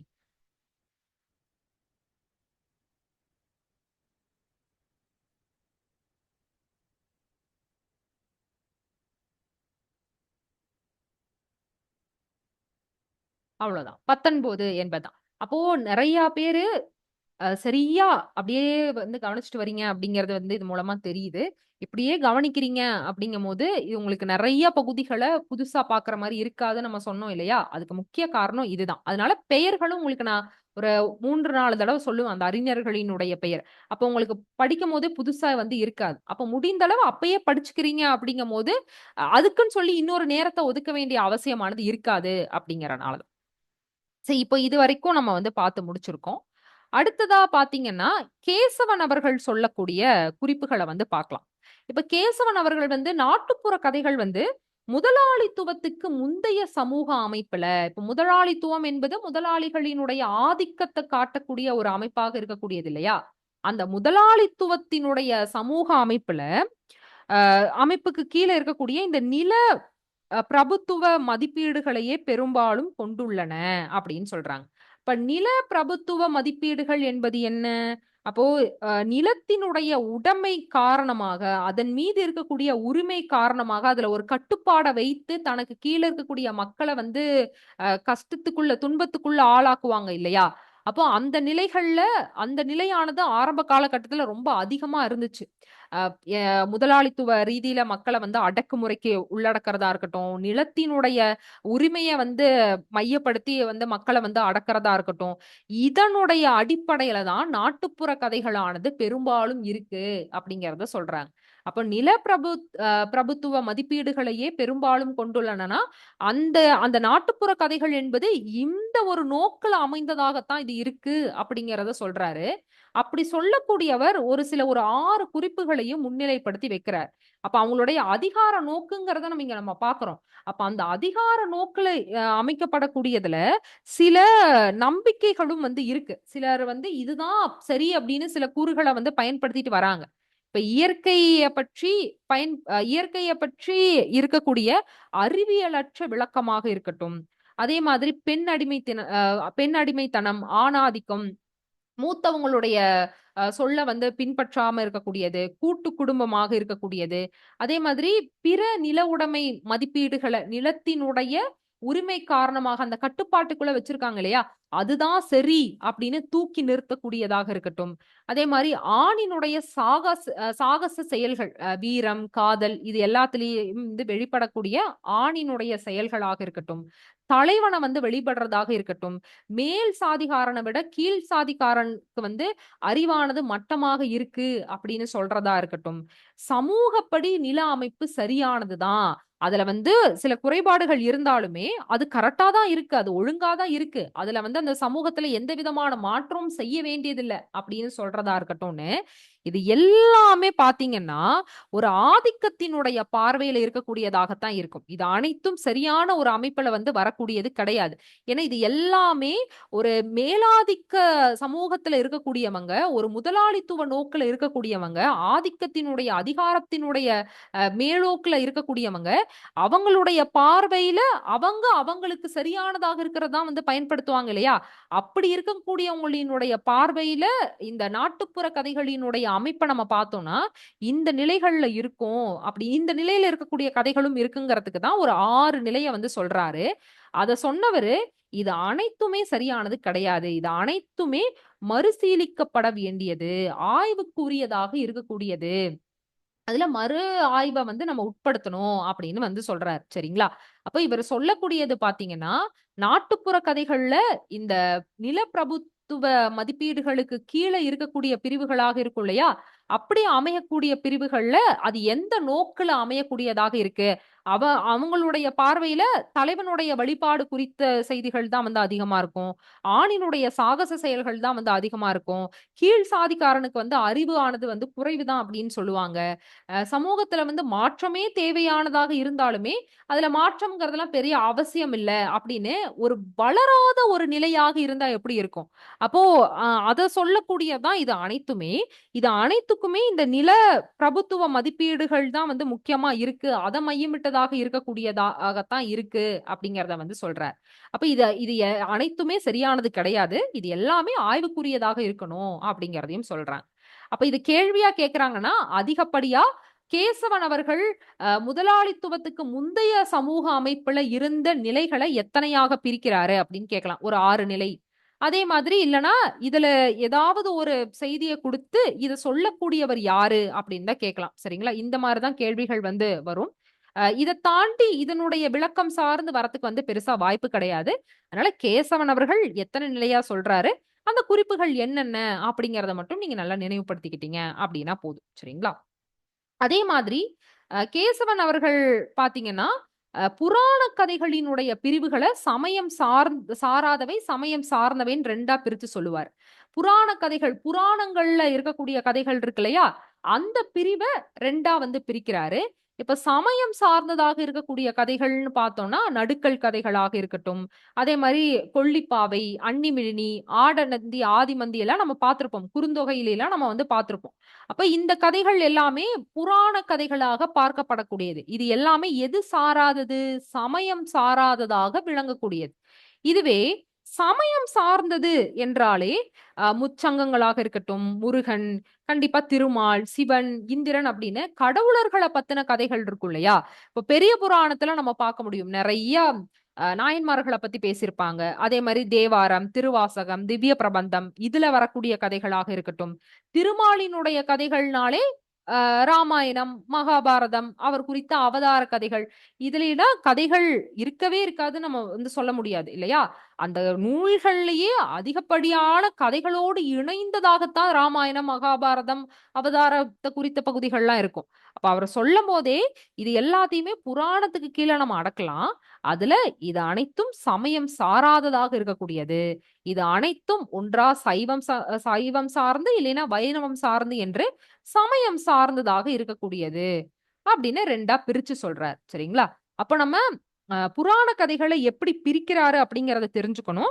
அதுல சமயம் சார்ந்ததாக எத சொல்றாரு? சமயம் சாராததாக எத சொல்றாரு அப்படிங்கிறத தெரிஞ்சுக்கணும். இதுல அத குடுத்து கொள்ளிப்பாவை என்பது எது சமயம் சார்ந்ததாக வருமா? சாராததாக வருமா? அத யாரு சொல்றாங்க அப்படின்னு கூட கேள்விகள் வந்து கேட்கப்படலாம். சரிங்களா? சரி. இப்ப நம்ம கேசவன் அவர்களினுடைய குறிப்ப பார்த்தோம். அடுத்ததா லெவிஸ்ட்ராய் அவர்கள் சொல்லக்கூடிய குறிப்பை பார்க்கலாம். இவர் ஒரு மேலை நாட்டு அறிஞர் தான். இவரு கிரேக்க புராண கதைகள் இருக்கு இல்லையா? கிரேக்கத்துல வழங்கப்பட்டுட்டு வரக்கூடிய புராண கதைகள் இருக்கு இல்லையா? அத வந்து வாய்ப்பாட்டு ஆய்வு முறையில இது ஆய்வு முறைகள்ல ஒன்று. வாய்ப்பாட்டு ஆய்வு முறைகள்ல அவர் ஆய்வு பண்ணியிருப்பார். லெவிஸ்ட்ராய் அவர்கள். அப்ப அவரு சொல்லக்கூடியது இப்ப வாய்ப்பாட்டு ஆய்வு முறையில புராண கதைகள ஆய்வு செய்யக்கூடியவர். அவரு சொல்லக்கூடிய குறிப்புகளாக இருக்கக்கூடியது தான் நம்ம வந்து பார்க்க போறோம். ஒரு 3 குறிப்புகள அவர் வந்து சொல்றார். இப்ப புராண கதைகளுக்கு அப்படின்னு சொல்லி புதைப்பொருள் உண்டு என்றால், அதனுடைய கதையினுடைய அமைப்பில் காணப்படக்கூடிய தனித்தனியான கூறுகள்ல இருக்க முடியாது. அப்ப புராண கதைகளுக்குன்னு சொல்லி ஒரு புதைப்பொருளானது, உள்ளார்ந்த பொருளானது இருக்குன்னா, அந்த கதையினுடைய அமைப்புல தனித்தனியான கூறுகளானது இருக்காது. அது தொடர்ச்சியாகத்தான் இருக்கும். தனித்தனியான கூறுகளானது இருக்க முடியாது அப்படின்னு சொல்றார். அப்ப தனித்தனியான கூறுகளானது இணைக்க முடியாதுன்னா, அவை இணைக்கப்பட்டிருக்கக்கூடிய முறையில் தான் அப்பொருள்கள் புதைக்கப்பட்டிருக்க வேண்டும் அப்படின்னு சொல்றார். அப்போ இப்ப புராண கதைகள்னு எடுத்துட்டோம்னா, கிரேக்கத்துல இப்ப ஏதாவது ஒரு கடவுளர பத்தி இருக்கக்கூடிய கதைகள்னு வச்சுக்கோங்களேன். அதுக்கு புதைப்பொருள் வடிவமானது இருக்கு. உள்ளார்ந்த வடிவமானது இருக்கு. அதுல மறைக்கப்பட்ட பொருள்களும் இருக்குன்னா, அந்த அந்த கதைகளானது தனித்தனியா ஒரு தனித்தனி சிறப்புகளாக, தனித்தனி பிரிவுகளாக உங்களுக்கு வந்து இருக்காது. அது எல்லாமே ஒன்றோடு ஒன்று இணைந்ததாக, இணைக்கப்பட்டதாக, அதுல அந்த கனெக்டிவிட்டிய நம்ம பார்க்க முடியும். ஒன்றோடு ஒன்று இணைந்ததாகத்தான் அது வந்து இருக்கும் அப்படிங்கிறதா சொல்றார். அதனால தான் முதல்ல தனித்தனியான கூறுகள்ல அது வந்து இருக்க முடியாது. அப்ப அது வந்து தனித்தனியா இல்லனாலே நம்ம எப்படி புரிஞ்சுக்கணும்? இணைந்ததாகத்தான் இருக்கும் இல்லையா? அப்ப அது இணைக்கப்பட்டு இருக்கக்கூடிய முறையில் தான் அப்பொருள்கள் புதைக்கப்பட்டிருக்க வேண்டும். அப்ப அது புதைப்பொருள் அப்படின்னு நம்ம சொல்றோம். அப்ப அந்த மறைந்திருக்கக்கூடிய பொருள்களானது தனித்தனியா இருக்க முடியாதுன்னு சொல்றவரு, அது இணைந்து தனித்தனியான கூறுகளாக இருக்க முடியாது அப்படின்னு சொல்றவரு, அது இணைக்கப்பட்டிருக்கக்கூடிய முறையில தான். அது இணைந்தே தான் அது வந்து மறைப்பொருளா ஆயிருக்கும். இணைந்த முறையில தான் அது வந்து புதைக்கப்பட்டிருக்கணும் அப்படிங்கிறத சொல்றாரு. சரிங்களா? அப்போ இந்த குறிப்ப நம்ம பார்த்துட்டு தான் அடுத்த குறிப்ப நம்ம வந்து அதனுடைய தொடர்ச்சியாகத்தான் இத வந்து நம்ம பார்க்கணும். இப்ப முதல் குறிப்பா இத வந்து சொல்றாரு. அடுத்து புராண கதைகள் மொழியினுடைய ஒரு பகுதி தான் அப்படின்னாலுமே, அந்த மொழிக்குன்னு சொல்லி தனிப்பட்ட பண்புகள் இருக்கு. எந்த ஒரு மொழியினுடைய ஒரு பகுதியாக புராண கதைகள் இருந்தாலுமே, அந்த மொழிக்குன்னு சொல்லி தனித்தனியான பிரிவுகள், பண்புகள் வந்து இருக்க தான் செய்யுது அப்படிங்கிறத 2வது குறிப்பா சொல்றார். இப்ப முதல் குறிப்புல கூறுகள பத்தி பேசியிருப்பாரு. 2வதாக பண்புகள பத்தி பேசுறார். அடுத்து 3வதா என்ன சொல்றாரு? சாதாரண மக்கள் பயன்படுத்தக்கூடிய மொழியினுடைய எல்லைக்கு மேற்பட்ட ஒரு நிலையில்தான் பண்புகள் கண்டுபிடிக்கப்பட முடியும் அப்படின்னு சொல்றார். அப்போ சாதாரண மக்கள் பயன்படுத்தக்கூடிய மொழியினுடைய எல்லைக்கு மேற்பட்ட எல்லையை தாண்டி ஒரு நிலையில தான் அந்த பண்புகளானது, அந்த மொழியில இருக்கக்கூடிய பண்புகளானது கண்டுபிடிக்கப்பட முடியும் அப்படின்னு சொல்றாரு. இப்ப சாதாரண மொழி உணர்த்தக்கூடிய பொருளை காட்டிலும் ஒரு புராண கதை உணர்த்தக்கூடிய பொருளானது சிக்கலாக இருக்கக்கூடியது.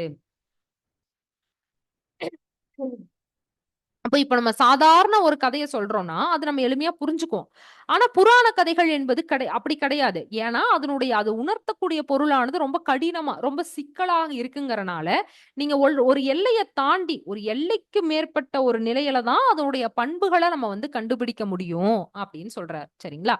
அப்போ இவர் சொல்லக்கூடிய இந்த 3 குறிப்புகளும் நம்ம பார்த்தோம்னா, லெவிஸ்ட்ராய் அவர்கள் சொல்லக்கூடிய 3 குறிப்புகள்ல, முதல்ல தனித்தனியா இருக்க முடியாது கூறுகள். அப்போ அது வந்து இணைக்கப்பட்டிருக்கக்கூடிய முறையில தான் அது வந்து புதைக்கப்பட்டிருக்க வேண்டும். அப்ப புதைப்பொருள் என்பது தனித்தனி கூறுகளாக இருக்க முடியாது. அது இணைந்த ஒன்றாகத்தான் இருக்க முடியும் அப்படின்னு சொல்றாரு. முதல் குறிப்பு. ஆனா இத நம்ம புரிஞ்சுக்கணும். ஆனா படிக்கும்போது இந்த சொல்ல அப்படியே கேட்பாங்க. இணைக்கப்பட்டிருக்கக்கூடிய முறையில் தான் புதைப்பொருள்கள் புதைக்கப்பட்டிருக்க வேண்டும் என்று குறிப்பிட்ட அறிஞர் யார் அப்படின்னு கேட்பாங்க. இதெல்லாம் கேள்விகள் சற்று ஆழமா கேட்கறாங்க அப்படிங்கும்போது இதெல்லாம் உங்களுக்கு வந்து கேட்கறதுக்கு வாய்ப்பு இருக்கு. அதனால இந்த மாரியான பகுதிகளும் நம்மளுடைய மதிப்பெண்ண உயர்த்தக்கூடிய பகுதிகள் தான். அப்ப இத வந்து அப்படியே மனப்பாடம் பண்ணாம என்னதான் சொல்ல வராங்கங்கிறத புரிஞ்சுகிட்டு படிச்சீங்கன்னா, அது வந்து எளிமைதான். அடுத்து 2வது என்ன சொல்றாங்க? மொழிக்குன்னு சொல்லி தனியான பண்புகள் வந்து இருக்கு அப்படிங்கிறத சொல்றாங்க. 3வதா நீங்க புராணங்கள் என்பது புராண கதைகள் என்பது நம்மளுடைய பொது மொழியாக இருக்கக்கூடிய பொதுவான சாதாரண மொழிகள் உணர்த்தக்கூடிய பொருள விடவும் அது ரொம்ப சிக்கலானதாக இருக்கக்கூடியது. அதனால நீங்க பயன்படுத்தக்கூடிய மொழியில எப்பயும் இருக்கக்கூடிய பொதுவான நிலையிலிருந்து ஒரு எல்லை தாண்டி, ஒரு எல்லைக்கு மேற்பட்டதாகத்தான் அதனுடைய பண்புகள் வந்து கண்டுபிடிக்கணும். ஏன்னா, அதுல சொல்லக்கூடிய பொருள்கள் சிக்கலானதாக இருக்கு என்பதால, அப்படிங்கிறத 3 குறிப்பாக சொல்றார். சரிங்களா? இப்ப இந்த 3 குறிப்புகள் எல்லாத்துக்கும் தெளிவா புரிஞ்சுங்களா? யாருக்காச்சும் இது வந்து குழப்பமா இருக்கா? இந்த 3 குறிப்புகள். லெவிஸ்ட்ராய் அவர்கள் சொல்லக்கூடியது.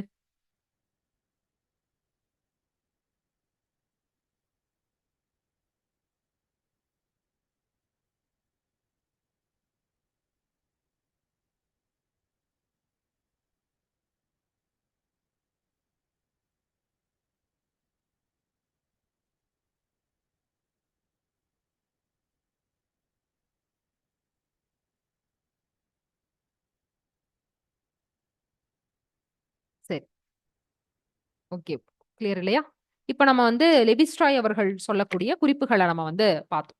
இப்போ நம்ம எந்த பகுதிய எடுத்துக்கிட்டோம் அப்டின்னாலுமே, சில பகுதிகள்லாம் நம்மளோட யுஜி, பிஜில பார்த்த பகுதிகளா இருக்கும். சில பகுதிகள்லாம் உங்களுக்கு ரொம்ப புதுமையான பகுதிகளா கூட வந்து இருக்கலாம். அப்போ அந்த படிக்கும்போது ஆரம்பத்துல எல்லா பகுதிகளும் எளிமையா தான் இருக்கும். எல்லா பகுதிகளும் நம்ம படிக்கும்போது நம்மளுக்கு தெரிஞ்ச பகுதிகளாகத்தான் இருக்கும். இல்லைன்னா, எனக்கு எது எளிமையோ, எனக்கு எது புரியுதோ, எனக்கு எது அ எளிமையா இருக்கோ, அத மட்டும் தான் படிப்பேன் அப்டின்லாம் நம்ம ஒரு தேர்வுக்கு வந்தோம்னா, ஒரு தேர்வ நம்ம அணுகுறோம், ஒரு தேர்வ நம்ம எழுதப் போறோம் அப்படிங்கும்போது, இந்த இதெல்லாம் நம்ம வந்து ஒரு புறம் தள்ளி வச்சுட்டு தான் நம்ம வந்து படிக்கணும். சரிங்களா? முக்கியமா ஆரம்பத்திலேயே நான் சொல்றதுக்கு காரணம் என்னன்னா, கண்டிப்பா உங்களுக்கு தெரியாத பகுதிகள் நெறைய இருக்கும். தெரிஞ்ச பகுதிகள் கூட இருக்கும். கொஞ்சம் கஷ்டமா படிக்கிற மாரியான பகுதிகளும் இருக்கும். நெறைய நினைவுபடுத்திக்கிற மாரியான பகுதிகளும் இருக்கும். எடுத்த உடனே ஒரு தடவ படிச்ச உடனே வ வந்து தெரியிற மாரி இருக்கக்கூடிய பகுதிகளும் இருக்கும். தெரியாத மாரி இருக்கக்கூடிய பகுதிகளும் இருக்கும். இப்ப இது எல்லாத்தையும் நம்ம எப்படி அணுகுறோம்? இது எல்லாத்தையும் நம்ம படிக்கிறோமா? அந்த தேர்வுக்கு தேவையானதெல்லாம் நம்ம வந்து படிக்கிறோமா? அப்படிங்கிறதுல தான் வந்து இருக்கு. சரிங்களா?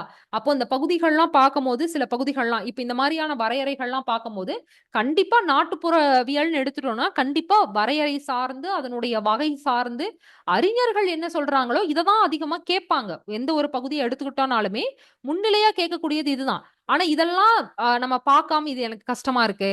இல்ல எனக்கு எளிமையா எது இருக்கோ, ஒரு 2 வகைகள் சொல்லியிருக்காங்க. ஒரு 3 வகைகள் சொல்லியிருக்காங்கன்னா, அத மட்டும் நான் படிச்சுட்டு போறேன் அப்படின்னு நம்ம இருந்தோம்னா, கண்டிப்பா நம்ம வந்து அந்த தேர்வுல அந்த கட் ஆஃப் எடுக்கிறதுங்கிறது ரொம்ப ரொம்ப கஷ்டம் தான். சரிங்களா? என்ன மேம் இப்படி சொல்றீங்கன்னு நெனைக்க வேண்டாம். நான் ஆரம்பத்திலேயே உங்களுக்கு நான் சொல்லிர்றேன். அப்போ இத வந்து படிக்கிறதுக்கு அத வந்து நம்ம முயற்சிய கண்டிப்பா போடணும். சரிங்களா? அத வந்து சிலர் என்ன பண்ணுவாங்கன்னா, அத பார்க்காமலேயே என்ன இத்தன வரையறைகள் இருக்கு, என்ன இத்தன வகைகள் இருக்கு, நம்ம வேற பகுதிகள பார்க்கும்போது பார்த்துக்கலாம். இல்ல நம்ம அத அப்புறம் பார்த்துக்கலாம் அப்படின்னு விடுறோம் அப்படிங்கும்போது, அது நம்ம என்ன இருக்குங்கிறதுக்கான ஒரு முயற்சி கூட நம்ம போடல இல்லையா? என்ன இருக்குங்கிறது கூட நம்ம பார்க்க மாட்டேங்கிறோம். நம்ம அத படிச்சு, புரிஞ்சு, அதுக்கப்புறம் நம்மளால நினைவுபடுத்திக்க முடியலங்கிறது வேற. நம்மளால புரிஞ்சுக்க முடியலங்கிறது வேற. அதுக்கான முயற்சிக்கு நம்ம வந்து முதல் படியே நம்ம போடலன்னா, அதுதான் தவறா முடியும். சரிங்களா? அதனால இந்த காலகட்டத்துல நீங்க படிக்கும்போது இப்படியெல்லாம் நெறைய நேரங்கள்ல உங்களுக்கு தோணதான் செய்யும். அது வந்து எல்லாத்துக்கும் பொதுவா இருக்கக்கூடியதான். அப்படிலாம் இருக்கும்போது, சில பகுதிகள்லாம் உங்களுக்கு புரியல, முக்கியமா வரையறைகள்லாம் புரியலங்கும்போது, நீங்க ஒரு தயக்கமே பட வேண்டாம். என்கிட்ட எத்தன முறை வேணாலும் கேட்கலாம். புரியல அப்படிங்கிறவங்க. சரிங்களா? ஆனா நம்ம வகுப்புல சொன்னத பார்த்து புரிஞ்சு கேட்டக்கப்புறம், சொன்னதுக்கப்புறம் நான் சில இப்போ இந்த 3 குறிப்புல உங்களுக்கு தனித்தனியா விளக்கமும் குடுத்தேன். அதுக்கப்புறம் எதெல்லாம் முக்கியமானது, கடைசியா என்னதான் சொல்ல வராங்கங்கிறத ஒரு 3 பாயிண்ட்டா நான் சொன்னேன் இல்லையா? அதன் அடிப்படையில புரிஞ்சுக்க பாருங்க. படிக்க பாருங்க. அப்படியும் புரியல அப்படிங்கும்போது, கேளுங்க. எந்த பகுதி புரியலன்னு கேளுங்க. உங்களுக்கு நான் வந்து விளக்கம் சொல்றேன். சரிங்களா? அதனால எந்த ஒரு பகுதியுமே முயற்சியே பண்ணாம, அத வந்து என்ன இருக்குன்னு கூட பார்க்காம வந்து விட்டுறக்கூடாது. படிக்கக்கூடிய காலகட்டத்துல, அதுக்கான முயற்சிய நம்ம வந்து போடணும். என்ன இருக்குங்கிறத வந்து நம்ம பார்க்கணும். எந்த ஒரு பகுதியா இருந்தாலும் சரி. சரிங்களா? சரி. இப்ப நம்ம வந்து லெவிஸ்ட்ராய் அவர்கள் சொல்லக்கூடிய குறிப்ப வந்து பார்க்கிறோம். அடுத்ததா, இந்த நாட்டுப்புற கதைகள பொறுத்தவரைக்கும், அத வந்து அமைப்பியல் ஆய்வுகளோடு நம்ம வந்து நோக்குறோம். நாட்டுப்புற கதைகளினுடைய ஆ நாட்டுப்புற கதைகள அமைப்பியல் ஆய்வுல ஆய்வு செய்றாங்க அப்டின்னா, அதுல வரக்கூடிய செய்திகள நம்ம வந்து பார்க்கலாம். அது என்ன அமைப்பியல் என்பது? அமைப்பியல் என்றால் ஒரு முறை. ஒரு திறனாய்வு முறைகள்ல இருக்கக்கூடிய ஒன்று. அமைப்பியல் என்றால் என்னன்னா, அமைப்பு. அமைப்புனால என்ன? அது எந்த நிலையில இருக்கு அப்படிங்கிறது தான் இல்லையா? இப்போ ஒரு அ கதைகள் எடுத்துக்கிறோம்னா, அந்த கதையானது எப்படி அமைந்திருக்கு? இப்ப கதை ஒண்ணு சொல்லப்படுது என்றால், அந்த கதையில அதோட இறுதியானது அதோட இறுதியில இப்போ ஒரு அரசனுடைய கதையோ, இல்ல ஒரு விலங்கோட கதையோ, ஒரு பறவையோட கதையோ சொல்றாங்கன்னா, அத வந்து முதல்ல அது வாழக்கூடிய பகுதியிலிருந்து, கடைசியில அதுக்கு ஏதாச்சும் ஒரு பாதிப்பு வருது. அந்த பாதிப்புல இருந்து அது மீண்டுச்சா, இல்லையா அப்படின்னு, ஒரு எந்த மாதிரி அந்த கதைய சொன்னா சரியா இருக்குமோ, அப்படிதான் வந்து சொல்லுவாங்க. இல்லையா? அப்ப அது வந்து அமைக்கப்பட்டிருக்கக்கூடிய முறை. அதுதான் அத வந்து நம்ம அமைப்புன்னு சொல்றோம். அப்ப இந்த அமைப்பியல்ல, கதையில இருக்கக்கூடிய அமைப்ப பகுதிகளாக பிரித்து, அதுல இருக்கக்கூடிய செய்திகள சின்ன சின்னதா பகுதிகளாக பிரித்து, அந்த பகுதிகள் ஒன்றோடு ஒன்று இருக்கக்கூடிய தொடர்புகளையும், அவை ஒருங்கிணைந்து தரக்கூடிய முழுமையையும் விளக்கக்கூடியது தான் அமைப்பியல் அப்படின்னு சொல்றாங்க. இப்போ உதாரணத்துக்கு, உங்களுக்கு வந்து இப்போ ரொம்ப எளிமையா ஒரு சிங்கத்த பத்தின கதை சொல்றாங்கன்னு வச்சுக்கோங்களேன். ஒரு குழந்தைக்கு சிங்கத்த பத்தின கதைய சொல்றாங்க. அந்த கதைய சொல்லும்போது, இப்ப சிங்கம் தான் வந்து காட்டுக்கு ராஜாவா இருந்துச்சு. அதுதான் இத்தன விலங்குகளையும், பறவைகளையும் வந்து தனக்கு கீழ வச்சுட்டு இருந்துச்சு. அதே மாரி அத பார்த்தாலே பிற விலங்குகள் எல்லாமே வந்து பயப்படும் அப்படின்னு. இப்படி நான் சின்ன சின்னதா சொல்றேன் இல்லையா? அப்ப இந்த இந்த சின்ன சின்ன பகுதிகள் தான் உங்களுக்கு அந்த சிங்க கதையாக முழுசா இருக்கு. அப்ப இந்த அமைப்பியல் என்ன பண்ணுவாங்க? அந்த பகுதிகளாக பிரித்து, அந்த அமைப்ப முழுவதுமாக இருக்கக்கூடிய அமைப்ப பகுதிகளாக பிரித்து, அந்த பகுதிகள் ஒண்ணோடு ஒண்ணு இருக்கக்கூடிய தொடர்ப அப்ப இங்க சிங்கத்த தான் வச்சு கதை சொல்றாங்க. அப்ப அந்த சிங்கத்த பத்தி சொல்லும்போது, பிற விலங்குகள சொல்றதுக்கு காரணம் என்ன? அதுவும் அந்த காட்டுக்குள்ள வாழுது அப்படின்னு சொல்றாங்க. அப்ப அந்த ஒண்ணோடு ஒண்ணு இருக்கக்கூடிய தொடர்பு இருக்கு இல்லையா? அத எப்படி அந்த கதையில ஒருங்கிணைந்து சொல்றாங்க? எப்படி சரியாக அங்க வந்து சொல்றாங்க? அப்படிங்கிற இது அனைத்தையும் பத்தி ஆய்வு செய்யக்கூடிய, இது அனைத்தையும் பத்தி விளக்கக்கூடிய ஒன்றாக இருக்கக்கூடியதான் அமைப்பியல் அப்படின்னு சொல்லுவோம். அப்ப இந்த அமைப்பியல்ல வந்து கதைகள வந்து அமைப்பியல் நோக்குல ஆய்வு செய்றாங்கன்னா என்ன? அந்த கதையில இருக்கக்கூடிய பகுதிகள பிரித்து, அது ஒன்றோடு ஒன்று இருக்கக்கூடிய தொடர்ப பத்தி ஆய்வு செய்வாங்க. அதுதான் நாட்டுப்புற கதைகள அமைப்பியல் ஆய்வுல ஆய்வு செய்யக்கூடியது அப்படிங்கிறத சொல்றோம். அப்ப இந்த அமைப்பியல் அப்படிங்கிற ஒரு முறை இருக்கு இல்லையா? இந்த கோட்பாடு இருக்கு இல்லையா? அதனுடைய தந்தையாக இருக்கக்கூடியவர் யாருன்னா, ரஷ்ய நாட்டை சார்ந்த விளாடிமிர் பிராப் அப்படிங்கிறவர் தான். இது ஒரு மிக மிக முக்கியமான குறிப்பு. இவருடையதிலிருந்து கேள்வி வரதுக்கு நெறைய வாய்ப்பு இருக்கு. அப்ப அமைப்பியல் கோட்பாட்டினுடைய தந்தை யாரு? விளாடிமிர் பிராப் என்பவர் தான். இப்போ ஆர்னே தாமஸ் அப்படிங்கிறவர் வந்து அறிவியல் அடிப்படையில ஒரு கதைகளை வந்து ஆய்வு செஞ்சிருப்பார், சரிங்களா? ஆனா அவர் செய்த ஆய்வு முறையானது அறிவியலினுடைய அடிப்படையில அமையல அப்படிங்கிற அப்படிங்கிற இந்த குறிப்பை முன்னிலைப்படுத்தி அப்ப அதனுடைய அடிப்படையில தான் இந்த கோட்பாட்டை வந்து பிராப் அவர்கள், அதாவது விளாடிமிர் பிராப் அவர்கள் வந்து உருவாக்கியிருப்பார். அப்போ இவரு நாட்டுப்புற கதைகளை வந்து அமைப்பியல் நோக்குல ஆய்வு செய்யறாரு இல்லையா? அதுக்கு முக்கியமான காரணமா இருந்தது என்னன்னா, ஆர்னே தாமஸ் அப்படிங்கிற ஒரு அறிஞர் வந்து ஆய்வு செஞ்சிருப்பாரு, நாட்டுப்புற கதைகளை ஆய்வு செஞ்சிருப்பாரு. ஆனா அவர் வந்து அறிவியல் அடிப்படையில ஆய்வு செய்யல. அவரோட ஆய்வானது அறிவியல் அடிப்படையில அமையல. அப்ப அந்த அறிவியல் அடிப்படையில அமையல. அப்ப அது அறிவியல் அடிப்படையில அமைந்தா எப்படி இருக்கும் அப்படிங்கறத காட்டணுங்கிறதுக்காகவே இவரு நாட்டுப்புற கதைகளை அமைப்பியல் ஆய்வுல வந்து அணுகி ஆய்வு பண்ணியிருப்பார். யாரு? பிராப் அவர்கள் வந்து ஆய்வு பண்ணியிருப்பார். அதுக்காக அதன் அடிப்படையில வந்ததுதான் இந்த அமைப்பியல் கோட்பாடு அப்படின்னு சொல்லலாம். அப்ப இந்த கதைகளை, முக்கியமா நாட்டுப்புற கதைகளை அமைப்பியல் கூறுகளை வரையறுக்க முயன்றவர்கள், அந்த நாட்டுப்புற கதைகள்ல இருக்கக்கூடிய அமைப்பியலை வந்து ஆய்வு செய்த அறிஞர்களாக யாரெல்லாம் நம்ம சொல்லலாம் அப்படின்னா, அடாலப் ஸ்டென்சர் பீட்டர்சன், ஹோன்ஸ் ஹோண்டி, விளாடிமிர் பிராப் அவர்கள், லெவிஸ்ட்ராய் அவர்கள், ஆலன் டாண்டிஸ் அவர்கள் அப்படின்னு இவங்க அனைவருமே அமைப்பியல் கூறுகளை வந்து ஆய்வு செய்ய முயன்றவர்கள், அறிஞர்கள் அப்படின்னு சொல்லலாம். அப்ப இந்த அறிஞர்கள்ல நிச்சயமா நீங்க தெரிஞ்சுக்க வேண்டிய பெயர்கள் பிராப் அவர்கள், விளாடிமிர் பிராப் அவர்கள், லெவிஸ்ட்ராய் அவர்கள், ஆலன் டாண்டிஸ் அவர்கள், சரிங்களா? இந்த 3 பேரை கண்டிப்பா நீங்க வந்து தெரிஞ்சிருக்கணும். பிற அறிஞர்களை நீங்க பிறகு கூட வந்து படிச்சிருக்கலாம். ஆனா இவங்க பெயர்களை எக்காரணத்து கொண்டு விடக்கூடாது. இப்போ உங்களுக்கு வந்து இப்போ ஆங்கில பெயர்கள்லாம் படிக்க முடியலன்னு வச்சுக்கோங்களேன்.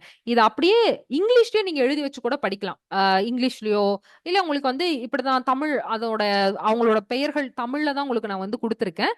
இல்ல இங்கிலீஷ்லயே பார்த்தோன்னா உங்களுக்கு வந்து எளிமையா சொல்ல முடியும் அப்படின்னா, பிராப், விளாடிமிர், ஆலன் டாண்டிஸ் அப்படின்னு இங்கிலீஷ்ல கூட எழுதி வச்சு கூட நீங்க வந்து படிச்சுக்கலாம். ஏன்னா பார்த்த உடனே உங்களால உடனே சொல்ல முடியும் அப்படிங்கறனால.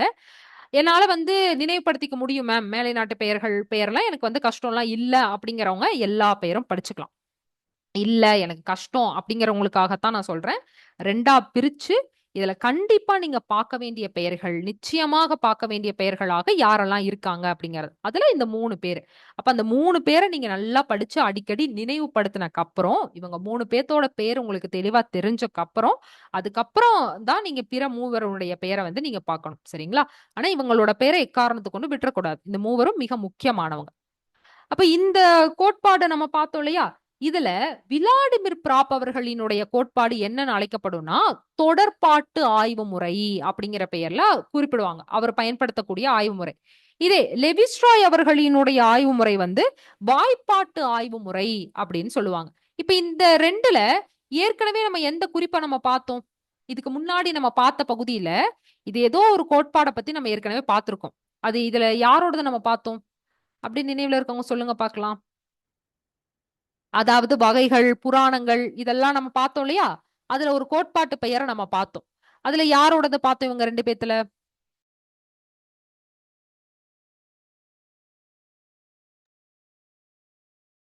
கரெக்ட். லெவிஸ்ட்ராய் அவர்களினுடைய கோட்பாட பார்த்தோம். அதாவது கிரேக்க புராண கதைகளை ஆய்வு செய்யும்போது அவர் வாய்ப்பாட்டு ஆய்வு முறை, வாய்ப்பாட்டு கோட்பாட தான் வந்து பயன்படுத்துறாரு அப்படிங்கிறத பார்த்தோம் இல்லையா? அப்போ இவங்க இவங்க பயன்படுத்துற இவங்க இந்த அறிஞர்கள் பயன்படுத்தக்கூடிய கோட்பாடுகளினுடைய பெயர் தான் தொடர்பாட்டு ஆய்வு முறை, வாய்ப்பாட்டு ஆய்வு முறை என்பது. இதுவுமே ஒரு முக்கியமான குறிப்பு தான். அடுத்ததா ஆலன் டாண்டிஸ் அப்படிங்கிற இந்த அறிஞர் இருக்காரு இல்லையா? அதாவது நம்ம முன்னாடி பார்த்தோம் இல்லையா? இவர் வந்து வட அமெரிக்க இந்திய கதைகளை, வட அமெரிக்காவோட வட அமெரிக்க கதைகளையும் இந்திய கதைகளையும் இணைத்து அதனுடைய அமைப்பியல் ரீதியில ஆய்வு செய்யும் போது 10 வகையான பிரிவுகளுக்குள்ள அவர் வந்து உட்படுத்துறார். அதாவது குறை நீக்கம், உழைப்பு முற்றுப்பெறல், சூழ்ச்சிக்குள்ள வரக்கூடியது, தடை மீறல், விளைவு, தப்பிக்கும் முயற்சி என்று ஒரு 10 வகையான கூறுக்குள்ள வட இந்திய வட அமெரிக்க இந்திய கதைகளை வந்து ஆய்வு பண்றாரு. சரிங்களா? அதே மாதிரி வட அமெரிக்கால இருக்கக்கூடிய கதைகளையும் வந்து ஒரு மிக சிறந்த நோக்குல அமைப்பியல் ஆய்வுல வந்து ஆய்வு செய்தவராக இவரை வந்து நம்ம சொல்லலாம். இப்ப இந்த இடத்துல உங்களுக்கு கேட்கலாம், ஆலன் டாண்டிஸ் அவர்கள் வட அமெரிக்க இந்திய கதைகளை எத்தனை கூறுகளுக்குள்ள உட்படுத்துறாரு அப்படின்னு கூட கேட்கலாம். இல்ல அதுல முதல்ல இறுதியாக வரக்கூடிய பிரிவுகள் என்ன அப்படின்னு கூட கேட்கலாம். சரிங்களா? அதனால இதை நம்ம வந்து நினைவுபடுத்திக்கணும். அடுத்ததா இந்த அறிஞர்கள்ல 3 பேரு தான் வந்து மாத்தி மாத்தி நம்ம வந்து படிக்கிற மாதிரி இருக்கும். இப்ப ஆலன் டாண்டிஸ் அவர்கள் பார்த்தோம் இல்லையா? லெவிஸ்ட்ராய் அவர்கள் வந்து 813 புராண கதைகளையும் அதனுடைய மாற்று வடிவங்களையும் ஆய்வு செஞ்சிருக்கார். முன்னாடியே புராண கதைகளை ஆய்வு செஞ்சாருன்னு நம்ம பார்த்தோம் இல்லையா? அதுல மொத்தமா எத்தனை எண்ணிக்கை சொல்றாங்க? 813 புராண கதைகளையும் அதனுடைய மாற்று வடிவங்கள், அதனுடைய வேறு வடிவங்களையும் அவர் வந்து ஆய்வு செய்திருக்காரு அப்படின்னு சொல்லலாம். இதுவே விளாடிமிர் பிராப் அவர்கள், இவர்தான் வந்து மிக முக்கியமானவர். இவரு 100 தேவதை கதைகளை ஆய்வு செஞ்சு அத வந்து ஒரு 31 செயல்களுக்குள்ள அடங்கும் அப்படின்னு சொல்றார். அதாவது தேவதை கதைகள்ல தேவதை கதைகள் அப்படிங்கறது வந்து ஃபேரி டைல் ஸ்டோரின்னு நம்ம சொல்லுவோம் இல்லையா? அதுதான் வந்து தேவதை கதைகள்னு சொல்லுவாங்க. இந்த தேவதை கதைகளை வந்து ஒரு 100 கதைகளை ஆய்வு செஞ்சு அது எல்லாத்தையுமே ஒரு 31 செயல்களுக்குள்ள அடக்கிடுறார். அந்த 31 வினைகள், அந்த 31 வினைகள் தான் இதுல வந்து இருக்கு. இதுல இது இல்லாம, இந்த 31 வினைகள் இல்லாம பிற வினைகள் வந்துச்சு அப்படின்னா அது வந்து புகுத்தப்பட்டிருக்கலாம், இணைக்கப்பட்டிருக்கக்கூடிய ஒன்றாகத்தான் இருக்கும் அப்படின்னு சொல்றார். இப்ப இவர் சொல்லக்கூடியது தேவதை கதைகள்ல 31 வினைகள் இருக்கும் என்பதுதான். அப்ப அந்த 31ம் என்ன என்பதை இங்க கொடுக்கப்பட்டிருக்கு. வெளியேற்றம் தொடங்கி மனம் வரைக்கும் இருக்கக்கூடியதான் இந்த 31ம். தேவதை கதைகளானது எந்த மாதிரியான செயல்பாடுகள் எதை பத்தி எல்லாம் பேசியிருப்பாங்க அப்படிங்கறத இங்க கொடுத்திருக்காங்க. இது முழுசா மனப்பாடம் பண்ணணுங்கிற அவசியம் இல்ல. முதல்ல இருக்கக்கூடிய ஒரு 5ஐயும் இறுதியில இருக்கக்கூடியதையும் கூட நீங்க வந்து நினைவுபடுத்திக்கலாம். முதன்மையாக இதை வந்து படிச்சுக்கலாம். அதிகப்படியான கேள்விகள் அந்த எண்ணிக்கையை மையமிட்டு, இல்ல அதனுடைய தொடக்கம், அதனுடைய இறுதி, இப்படிதான் வந்து கேட்பாங்க அப்படிங்கறனால இது இதன் அடிப்படையில வந்து பாத்துக்கலாம். சரிங்களா? முழுவதுமாக கேட்கறது வாய்ப்பு மிக மிக குறைவுதான். அதனால அந்த எண்ணிக்கையை நல்லா தெளிவா தெரிஞ்சுக்கோங்க. முதல்ல என்ன சொல்லியிருக்காரு, இறுதியில என்ன சொல்லியிருக்காரு அப்படிங்கறத தெரிஞ்சுக்கோங்க. அப்ப இதுல இந்த 31 வினைகள் செயல்கள்னு சொல்லியிருக்காரு இல்லையா? அப்ப வினை என்பது ஒரு கதையினுடைய இயக்கத்திற்கு இன்றியமையாத பாத்திரத்தினுடைய செயல்பாடு. ஒரு கதையினுடைய இயக்கத்துக்கு ரொம்ப முக்கியமானதாக இருக்கக்கூடியதான் அந்த செயல்பாடு, அந்த வினை என்பது. அப்ப இந்த வினைகள் தான் கதைகளை அளக்கக்கூடிய அலகுகளாக, அதாவது பிரிவுகளாக இதுதான் இருக்கு அப்படின்னு சொல்றாங்க. அப்போ ஒரு 100 தேவதை கதைகள்ல என்னென்னலாம் சொல்லப்பட்டிருக்கோ, அதுல வந்து சூழ்ச்சிய பத்தி பேசியிருப்பாங்க, அதே மாதிரி இணக்கத்தை பத்தி பேசியிருப்பாங்க அப்படின்னு அதுல பேசப்பட்டிருக்கக்கூடிய செயல்பாடுகள்லாம் இருக்கு இல்லையா? அததான் வினைன்னு சொல்றார். அப்படி என்னெல்லாம் பேசியிருப்பாங்கங்கிறதா இங்க தொகுத்து நம்மளுக்கு வந்து கொடுத்திருக்காரு. அப்ப இந்த வினைகள் எல்லாமே கதைகளை அளக்கக்கூடிய அலகுகளாக இருக்கு. ஒரு கதையினுடைய தரத்தை சொல்லக்கூடிய பிரிவுகளாக எதெல்லாம் இருக்குன்னா இது அனைத்துமே இருக்கு அப்படின்னு விளாடிமிர் பிராப் அவர்கள் வந்து குறிப்பிடுறார். சரிங்களா? இதுவுமே கேள்வியா வரத்துக்கு வாய்ப்பு இருக்கக்கூடிய பகுதி. இதை நல்லா நம்ம வந்து நினைவுபடுத்திக்கணும். இதை யார் சொன்னாங்கன்னு கேட்கலாம், எத்தனை பிரிவுகளாக பிரிச்சிருக்காரு அப்படின்னு கேட்கலாம், இதுல முதல்ல வரது என்ன, இறுதியில வரது என்ன அப்படின்னு கூட கேள்வியா வந்து வரலாம். சரிங்களா? சரி. இப்ப நம்ம பார்த்துட்டே இருக்கோம். என்ன பார்த்தோம்? தேவதை கதைகள், தேவதை கதைகள்னு பார்த்துட்டு இருக்கோம். அப்ப தேவதை கதைகள்னா என்ன? அதாவது ஃபேரி டெய்ல் ஸ்டோரீஸ்ன்னு நம்ம சொல்லுவோம் இல்லையா? மேலை நாட்டு அறிஞர்கள் அப்படிதான் வந்து குறிப்பிடுவாங்க. இந்த தேவதை கதைகள் என்பது மேலை நாடுகள்ல தான் அதிகமா நம்ம பார்க்க முடியும். நம்மளுடைய தமிழ்ல இருக்கு. ஆனா வனதேவதை கதைகள் நம்ம சொல்லுவோம். ஆனா பெருசா மேலை நாட்டுல இருக்கிற மாரி அதே நெறைய கதைகள் வந்து இல்ல. அது ரொம்ப குறைவுதான். ஆனா மேலை நாடுகள்ல இந்த தேவதை கதைகள் என்பது ரொம்ப அதிகமா வந்து இருக்கும். இப்ப இந்த கதைகள் வந்து எப்படி இருக்கும் அப்படின்னா, அதுல வந்து ஒரு கதை தலைவன் இருப்பாரு. இல்ல ஒரு வீரன் வந்து இருப்பார். அந்த கதையினுடைய ஹீரோ, கதை தலைவன். அவர் வந்து இல்லைன்னா தலைவி.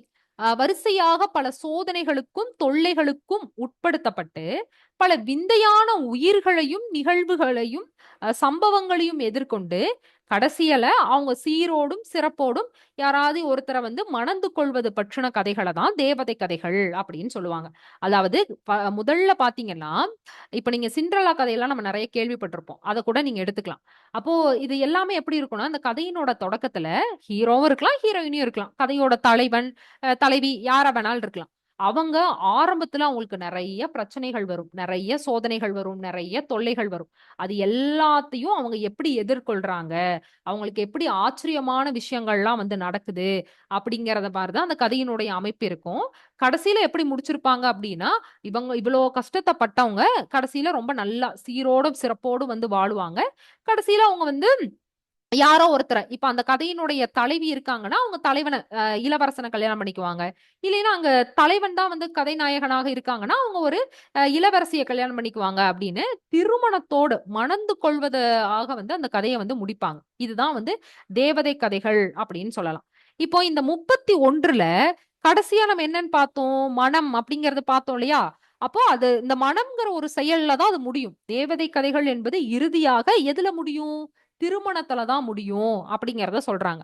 அப்ப தொடங்கும்போது ஒரு இடத்துல இருந்து அவங்க வந்து வெளியேற்றப்பட்டதாக, ஒதுக்கப்பட்டதாக, அதாவது அவங்க ரொம்ப அ எப்படி சோதனைகள் ஏதாவது ஒரு பிரச்சனைகள்ல இருக்கிற மாரி தான் தொடங்குவாங்கன்னு பார்த்தோம் இல்லையா?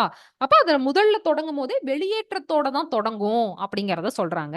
கடைசியா முடியும்போது மனதுல தான் திருமணத்துல முடியும். அப்ப அந்த இடையில சொல்லப்படக்கூடியது எல்லாத்தையுமே என்னென்னலாம் வருமோ, அத தான் ஒரு 100 கதையில ஆய்வு பண்ணி, அவர் இத்தன ஒரு 31 ஆக பிரிச்சு சொல்லியிருக்காரு. யாரு? விலாடிமிர் பிராப் அவர்கள் பிரித்து சொல்லியிருக்கார். சரிங்களா? சரி. இப்ப இந்த தேவதை கதைகள் என்பது தேவதை கதைகள் பகல் கனவு காண்பதற்குரிய கூட்டு வழிமுறைகளாக அமைந்திருக்கின்றன, அமைந்திருந்தன அப்படின்னு அறிஞர்கள் வந்து சொல்றாங்க. அப்போ இந்த தேவதை கதைகள் என்பது எப்படி பார்க்கப்படுது? ஒரு பகல் கனவாகத்தான் பார்க்கப்படுது. ஏன்னா இது கனவுல தான். முதல்ல இப்ப நம்ம ஒரு சினிமா பார்க்குற மாரி தான். முதல்ல கஷ்டமா இருந்தாங்க.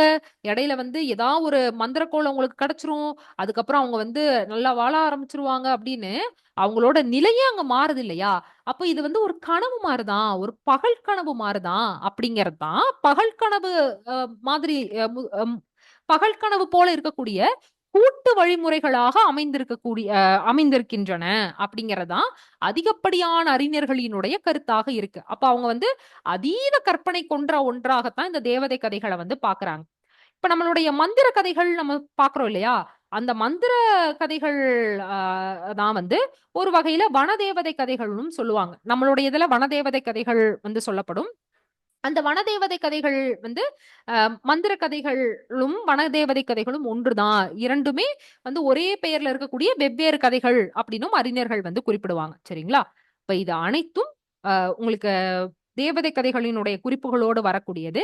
அப்ப இத படிக்கும்போது, இதுல எல்லாம் நீங்க ஒவ்வொரு சொல்லையும் படிக்கணுங்கிற அவசியம் இல்ல. தேவதை கதைகள்னா, முதல்ல ஒரு தலைவன் இருப்பாங்க, தலைவி இருப்பாங்க. நெறைய பிரச்சனை வரும். கடைசியில அந்த பிரச்சனையெல்லாம் எப்படி சரியாகுது? கடைசியா அவங்க வந்து திருமணத்தோட, சீரும் சிறப்போட எப்படி நல்லா வாழ்றாங்க அப்படிங்கிறதோட முடிப்பாங்க. இப்படி நீங்க அதோட குறிப்புகள் அந்த கான்செப்ட்ட நீங்க புரிஞ்சுக்கிட்டீங்க அப்படின்னா போதும். சரிங்களா? இதுவே வரையறைங்கும்போது அப்படி படிக்கக்கூடாது. வரையறைங்கும்போது அந்த சொல்ல படிச்சிருக்கணும். இந்த இடத்துல உங்களுக்கு நீங்க அந்த பொருள வந்து புரிஞ்சுக்கிட்டீங்க அப்படின்னா போதும். இதுதான் தேவதை கதைகள் என்பது. சரி. இப்ப இதுவரைக்கும் நம்ம அறிஞர்களினுடைய குறிப்புகள், அதே மாரி அமைப்பியல் ஆய்வு குறித்த குறிப்புகள்லாம் நம்ம வந்து பார்த்து முடிச்சிருக்கோம். சரி.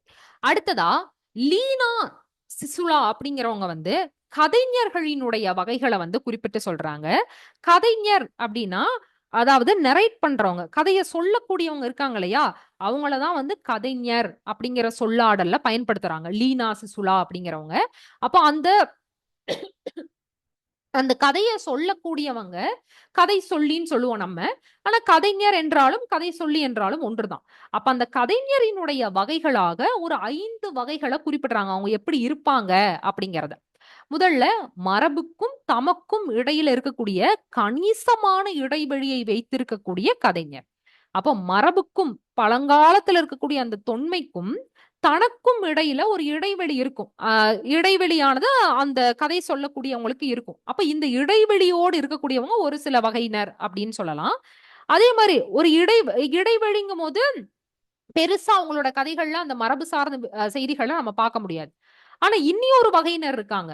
அதாவது மரபுக்கும் தமக்கும் இடையே நெருக்கமான பிணைப்பை வைத்திருக்கக்கூடியவங்க. அப்ப 2த்துக்கும் வந்து ரொம்ப தொடர்பு படுத்தி நிறைய பழங்கால செய்திகள சொல்லக்கூடியவங்களாக வந்து இருக்கக்கூடியவங்க. அதான் நெருக்கமான பிணைப்பை வைத்துக்கொண்டு எப்பொழுதாவது கதைக்கக்கூடிய கதைஞர். எப்பயாச்சும் தான் இவங்க வந்து இது மாரியான கதைகள சொல்லுவாங்க. ஆனா அவங்களுக்கு மரபுக்கும் அவர்களுக்கும் தொடர்பு வந்து இருக்கும். முதல்ல மரபுக்கும் கதைஞருக்கும் இடைவெளியோடு இருக்கக்கூடியவங்கன்னு நம்ம பார்த்தோம். அடுத்ததாக மரபுக்கும் அவர்களுக்கும் நெருக்கமான முறையில கதை சொல்லக்கூடிய பிரிவுல இருக்கக்கூடியவங்க ஒருத்தவங்க அப்படிங்கிறத பார்த்தோம். அடுத்ததா மரப உள்வாங்கிக் கொண்ட முனைப்பெற்ற கதைஞர். அந்த காலம் காலமாக இருக்கக்கூடிய தொன்று தொட்ட மரபுகள் இருக்கு இல்லையா? அத வந்து உள்ள வாங்கிக்குவாங்க. அத வந்து எடுத்துக்குவாங்க. ஆனா அதுல வந்து பெருசா ஈடுபாடு வந்து காமிக்க மாட்டாங்க. இப்படி ஒரு சில வகையினர் இருக்காங்க. ஆனா அந்த மரப தன்வயமாக்கிக் கொண்ட முனைப்பான கதைஞர். இப்ப முதல்ல இடைவெளியோடு இருக்கக்கூடியவங்கன்னு பார்த்தோம். அடுத்ததா நெருக்கமாக இருக்கக்கூடியவங்கன்னு பார்த்தோம். அடுத்ததா முனைப்பற்றவங்களாக தெரிஞ்சுக்குவாங்க. ஆனா பெருசா இன்ட்ரெஸ்ட்லாம் இருக்காது. முனைப்பெல்லாம் இருக்காது.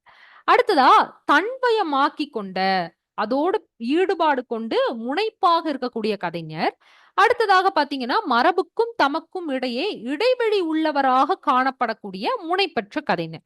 அப்ப மரபுக்கும் அவங்களுக்கும் பெருசா இடைவெளி இருக்கும். நம்ம ஒரு வகை பார்த்தோம். ஆனா இங்க அவங்க இடைவெளியோடு இடைவெளி மட்டும் இல்லாம, முனைப்பெற்ற எந்த விதமான ஈடுபாடும் இல்லாதவங்களாக இருக்கக்கூடியவங்க அப்படின்னு சொல்றாங்க. சரிங்களா? அப்ப இடைவெளியோடு இருக்கக்கூடியவங்க, நெருக்கமான பிணைப்போடு இருக்கக்கூடியவங்க, அடுத்ததா முனைப்பற்ற கதைஞராக இருக்கக்கூடியவங்க, முனைப்பான கதைஞராக இருக்கக்கூடியவங்க, இடைவெளியோடு முனைப்பற்ற கதைஞராக இருக்கக்கூடியவங்க அப்படின்னு இப்படி 5 வகைகளாக யார பிரிச்சு சொல்றாங்க? லீனா சுலா அவர்கள் வந்து பிரித்து சொல்றாங்க. இப்ப இந்த 5 வகைகளும் எல்லாத்துக்கும் தெளிவா புரிஞ்சுங்களா? இந்த 5 வகைகளையும் நினைவுபடுத்திக்க முடியுதா?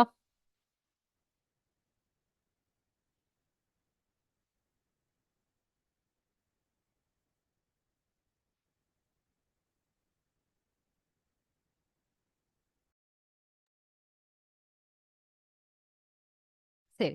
இப்ப நம்ம கதைஞரினுடைய வகைகள் பார்த்தோம் இல்லையா? அடுத்ததா, இறுதியா நாட்டுப்புற கதைகள்ல பாத்திரங்கள், கதை மாந்தர்கள் கண்டிப்பா வருவாங்க. அவங்களோட பெயர்கள்லாம் எந்த மாதிரிலாம் இருக்கும் அப்படிங்கிறத, சண்முகம் சுந்தரம் அவர்கள் தன்னுடைய நூல்ல சில பெயர்கள வந்து குறிப்பிடுறாங்க. இது மட்டும் தான் எல்லா இடங்கள்லயும் இருக்கும்னு நம்ம சொல்லிற முடியாது. ஆனா, அதிகப்படியா நாட்டுப்புற கதைகள்ல வரக்கூடிய பாத்திரங்களினுடைய பெயர்களாக சில பெயர்கள வந்து சண்முகம் சுந்தரம் அவர்கள் வந்து குறிப்பிடுறாரு. இந்த பெயர்கள்ல இருந்து கூட கேள்வி வரலாம். அவங்கள குடுத்து அவங்க வந்து எந்த கதையில வரக்கூடியவங்க அப்படின்னு கூட கேட்கலாம். இப்ப நீங்க அரசு கதைகள்லாம் பார்த்தீங்கன்னா, விக்ரமராசன், தேசிங்கராசன், ராமபட்டன், வசந்தன் அப்படின்னு இந்த மாதிரி ஆண் கதைமாந்தர்களினுடைய பெயர பார்க்க முடியும். அதே மாரி பெண்களோடது பார்த்தோம்னா, குணமாலை, சுகுணாங்கி, அணிமாலை, கருங்குழலி என்ற இந்த பெயர்கள பார்க்க முடியும். இதே குடிமக்கள கொண்ட கதைகள்ல வந்து பார்த்தோம்னா, முத்தன், அழகப்பன், சின்னசாமி அப்படிங்கிற ஆண் பெயர்கள். அதே மாரி பொன்னி, பசுங்கிழி, சமர்த்தி அப்படிங்கிற பெண் பெயர்கள் என்று அதிகமாக வரக்கூடிய பெயர்கள் எது அப்படிங்கிறத இங்க வந்து குடுத்திருக்காரு. அதிகமா நாட்டுப்புற கதைகள்லாம் பயன்படுத்தக்கூடிய பெயர்கள் எது அப்படிங்கிறத சண்முகம் சுந்தரம் அவர்களினுடைய நூலினுடைய அடிப்படையில அவரு சொன்ன வகைகளினுடைய பெயர்களினுடைய அடிப்படை தான் இங்க உங்களுக்கு குடுக்கப்பட்டிருக்கு. அதனால இந்த பெயர்கள நீங்க வந்து தெரிஞ்சுக்கணும். யார் யாரோடது எந்தெந்த வகைக்குள்ள அடக்குறாங்க அப்படின்னு. அதே மாரி சில கதைகள்ல நம்ம வந்து பட்டப்பெயர்கள் பார்க்க முடியும் இல்லையா? அவங்களுக்கு வந்து பட்டப்பெயர்கள்ல சொல்லி அழைப்பாங்க. சூனியக்காரி, சித்திரக்குள்ளன் இதெல்லாம் நம்ம கேள்விப்பட்டிருப்போம். தலவெட்டி அப்படின்னு. இப்ப இது எல்லாமே நம்ம பட்டப்பெயர்களுக்குள்ள வந்து அடக்கலாம். ஆ, சில கதைகள்ல நெறைய கதைமாந்தர்கள் வருவாங்க. அரசு கதைகளாக இருக்கட்டும், குடிமக்கள் கதை, அதுல வந்து பட்டப்பெயர்கள் இருக்கும். ஆண்பார் பெயர்கள், பெண்பார் பெயர்கள் இருக்கும். ஆனா, முக்கிய பாத்திரங்களாக சிலர்லாம் இருப்பாங்க. அந்த கதையில திருப்பத்தையும், திறத்தையும் அளிக்கக்கூடியவங்க. இப்போ நீங்க உதாரணத்துக்கு திருடவங்க, வேசிகள், துறவிகள், கிழவிகள் இவங்கலாம் எடுத்துக்கிட்டீங்கன்னா, இப்ப ஏதோ ஒரு நெறைய கதைகள்ல திருடவங்க திருடவங்க வந்து முக்கியமான பொருள திருடிட்டு போயிருவாங்க. அதே மாரி துறவிகள் வந்து முக்கியமான கருத்த வந்து சொல்லுவாங்க. கிழவியெல்லாம் சூனியக்காரி கிழவியெல்லாம் பார்த்தீங்கன்னா, அந்த கிழவி தான் ஏதாச்சும் ஒண்ண பண்ணிவுட்டு போயிருக்கும். அப்போ அந்த கதையில பெரிய ஒரு மாற்றத்தை ஏற்படுத்தக்கூடிய வந்து அந்த திருப்பத்தையே ஏற்படுத்தக்கூடிய கதை மாந்தர் கதை பாத்திரங்களாக யாரெல்லாம் இருப்பாங்கன்னா, இந்த முக்கிய பாத்திரங்கள் தான் இருப்பாங்க. அப்படி முக்கிய பாத்திரங்களாக இருக்கக்கூடியவங்க தான் இவங்க 4 பேரும் அப்படின்னு சண்முக சுந்தரம் அவர்கள் குறிப்பிடுறாரு. சரிங்களா? அதே மாதிரி கதைகள்ல நெறைய கதைகள் இருக்கு. ஆனா அதுல வந்து முக்கியமான நிகழ்ச்சிகள், அடிக்கடி சொல்லப்படக்கூடிய நிகழ்ச்சிகள் இருக்கு இல்லையா? நாடு சுத்துறதா இருக்கட்டும், காடு சுத்துறதா இருக்கட்டும், அதே மாரி வேட்டைக்கு போறாங்க, வேற ஒரு மாறு வேஷம் போட்டாங்க அப்படின்னு, நீங்க எந்த ஒரு கதைய எடுத்துக்கிட்டீங்க அப்படின்னாலுமே, அடிக்கடி இந்த செய்திகள நம்ம வந்து பார்க்க முடியும். திரும்பி, திரும்பி வரக்கூடியதா இருக்கும். ஆனா, அதுல வரக்கூடிய கதை மாந்தர்களினுடைய பெயர்கள் மட்டும் அதற்கேற்ப கொஞ்சம் மாத்தி வந்து குறிப்பிட்டிருப்பாங்க இல்லையா? இந்த மாதிரி வரத நம்ம வந்து பார்க்க முடியும். அப்போ இது அனைத்துமே பாத்திரங்களாக இருக்கட்டும், முக்கிய நிகழ்ச்சிகளாக இருக்கட்டும், எதெல்லாம் வருங்கிறத இது மட்டும் தான் வரும்னு நம்ம சொல்ல முடியாது. ஆனா, இதெல்லாம் வரும் அப்படிங்கிறத சண்முக சுந்தரம் அவர்கள் நூல்ல குறிப்பிட்டிருக்காரு. அதனால பெயரும் இணைந்து தெரிஞ்சுக்கோங்க. யாரு சொல்லியிருக்காங்க அப்படிங்கிறத. ஒருவேள அவரோட பெயர குடுத்தே, அவரு சொல்லக்கூடிய பாத்திரங்கள் என்ன? முக்கிய நிகழ்ச்சிகள் என்ன? அப்படின்னு கூட உங்களுக்கு கேள்வியா கேட்கப்படலாம். சரிங்களா? சரி. இப்போ நாட்டுப்புற கதைகள்ல இறுதியாக நம்ம பார்க்கக்கூடிய பகுதி வந்து, நாட்டுப்புற கதைகளினுடைய நூல்கள். ஒரு சில நூல்கள் உங்களுக்கு வந்து குடுக்கப்பட்டிருக்கு. இந்த நூல்கள் இருக்கு இல்லையா? இந்த நூல்கள் வந்து நாட்டுப்புற கதைகள பத்தி பேசக்கூடிய நூல்கள். சரிங்களா? அதனுடைய ஆசிரியர் தான். அ வீரா வீராசாமி செட்டியார் அவர்களால எழுதப்பட்டதா வினோத மஞ்சரி அப்படிங்கிற நூல். அதே மாரி மாணிக்க முதலியார் அவர்களால் எழுதப்பட்டதா கதாமஞ்சரி அப்படிங்கிற நூல். அதே பெயர்ல தாண்டவராய முதலியாரும் வந்து எழுதியிருப்பாரு. அதனால அதிகமா கேள்வியா கேட்கப்படுறதுக்கு வாய்ப்பு இருக்கக்கூடிய படைப்பாளர்களினுடைய பெயர்களும், அவர்களால படைக்கப்பட்ட நாட்டுப்புற கதைகளினுடைய நூல்களினுடைய பெயர்களும் உங்களுக்கு வந்து குடுக்கப்பட்டிருக்கு. அதனால இத வந்து நல்லா நீங்க நினைவுபடுத்திக்கணும். நாளைக்கு முதன்மையாக இத வந்து படிச்சுருங்க. நாளைய வகுப்புல இது சார்ந்த கேள்விகள உங்களுக்கு வாய்மொழியா கேட்டுட்டு நம்ம வந்து வகுப்ப வந்து தொடங்கலாம். சரிங்களா? அதனால இத வந்து அப்படியே எந்த ஆசிரியர், அதே மாரி அவர் என்ன நூலெல்லாம் வந்து படைச்சிருக்காரு அப்படிங்கிறத சிலர் மட்டும் தான் உங்களுக்கு நான் குடுத்துருக்கேன். அந்த ஆசிரியர் பெயரையும், அந்த கதையினுடைய பெயரையும், நூலையும் நீங்க வந்து பார்த்திருக்கணும். சரிங்களா? படிச்சிரலாமா?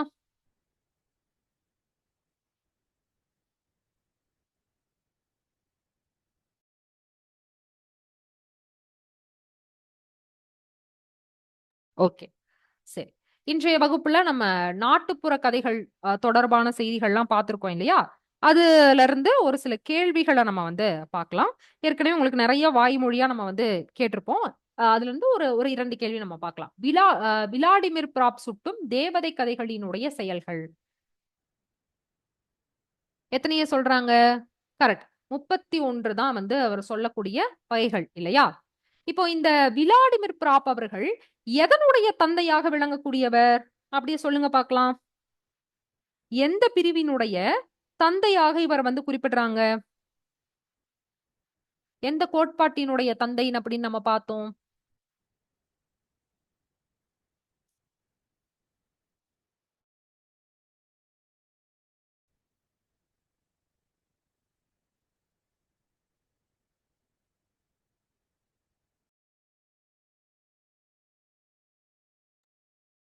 கரெக்ட். எத நம்ம பார்த்தோம்? அமைப்பியல், அமைப்பு கோட்பாடு அப்படிங்கிறத நம்ம பார்த்தோம் இல்லையா? அவர் தான் வந்து தேவதை கதைகளினுடைய செயல்கள 31 அப்படின்னு குறிப்பிட்டிருக்கார். இப்ப இதுல எத்தனை தேவதை கதைகள வந்து அவர் ஆய்வு செஞ்சிருப்பாரு? உங்களால முழுசா டைப் பண்ண முடியலன்னா, சுருக்கமா கூட நீங்க டைப் பண்ணலாம். சரிங்களா? அமைப்பியல் அப்படிங்கிறத வந்து அமைப்பு அப்படின்னு கூட வந்து சுருக்கமா சொல்லலாம். ஏன்னா வேகமா சிலருக்கு டைப் பண்ண முடியாது அப்படிங்கிறனால. அ எத்தன தேவதை கதைகள வந்து ஆய்வு செய்து, அவர் வந்து இந்த ஒரு முறைகள வந்து சொல்லியிருக்காரு. இத்தனைக்குள்ள வந்து உட்படுத்தினாரு.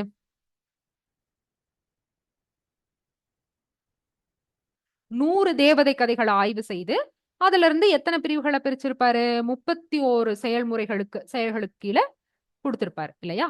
கரெக்ட். சரியான பதில். அடுத்து, இப்ப உங்களுக்கு ஒரு கூற்று குடுக்கப்பட்டிருக்கு. முதல் கூற்று, "கதை கூறுபவரினுடைய அனுபவம் நபருக்கு நபர் வேறுபடும்" அப்படின்னு சொல்றாங்க. இது நம்ம பொதுவா பார்த்த செய்திகளினுடைய அடிப்படையில கூட உங்களுக்கு கேள்வியா வந்து வரலாம். இப்ப இது சரியா? தவறா? அத வந்து சொல்லுங்க பார்க்கலாம். கதை சொல்லக்கூடியது. கதை கூறுபவரினுடைய அனுபவம் நபருக்கு நபர் வேறுபடும் அப்படின்னு சொல்றாங்க. யாரு கதை சொல்லுவாங்களோ, அது அவங்கள தான் வந்து கதைஞர் அப்படின்னு நம்ம பார்த்தோம். அவங்களுடைய அந்த அனுபவம் என்பது எல்லாத்துக்கும் ஒரே மாரி இருக்காது. வேறுபடும்னு சொல்றாங்க.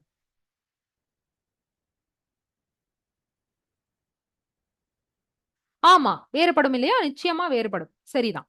அதே மாதிரி கதைஞரினுடைய கதைத்தன்மையானது அவரினுடைய ஆளுமையை மையமிட்டதாக இருக்காது அப்படின்னு சொல்லப்படுது.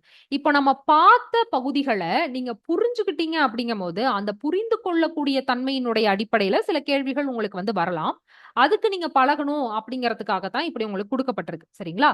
இப்ப நான் உங்களுக்கு அதுக்கான விளக்கத்த சொல்றேன். அதுக்கப்புறம் அது சரியா, தவறா அப்படிங்கிறத சொல்லுங்க.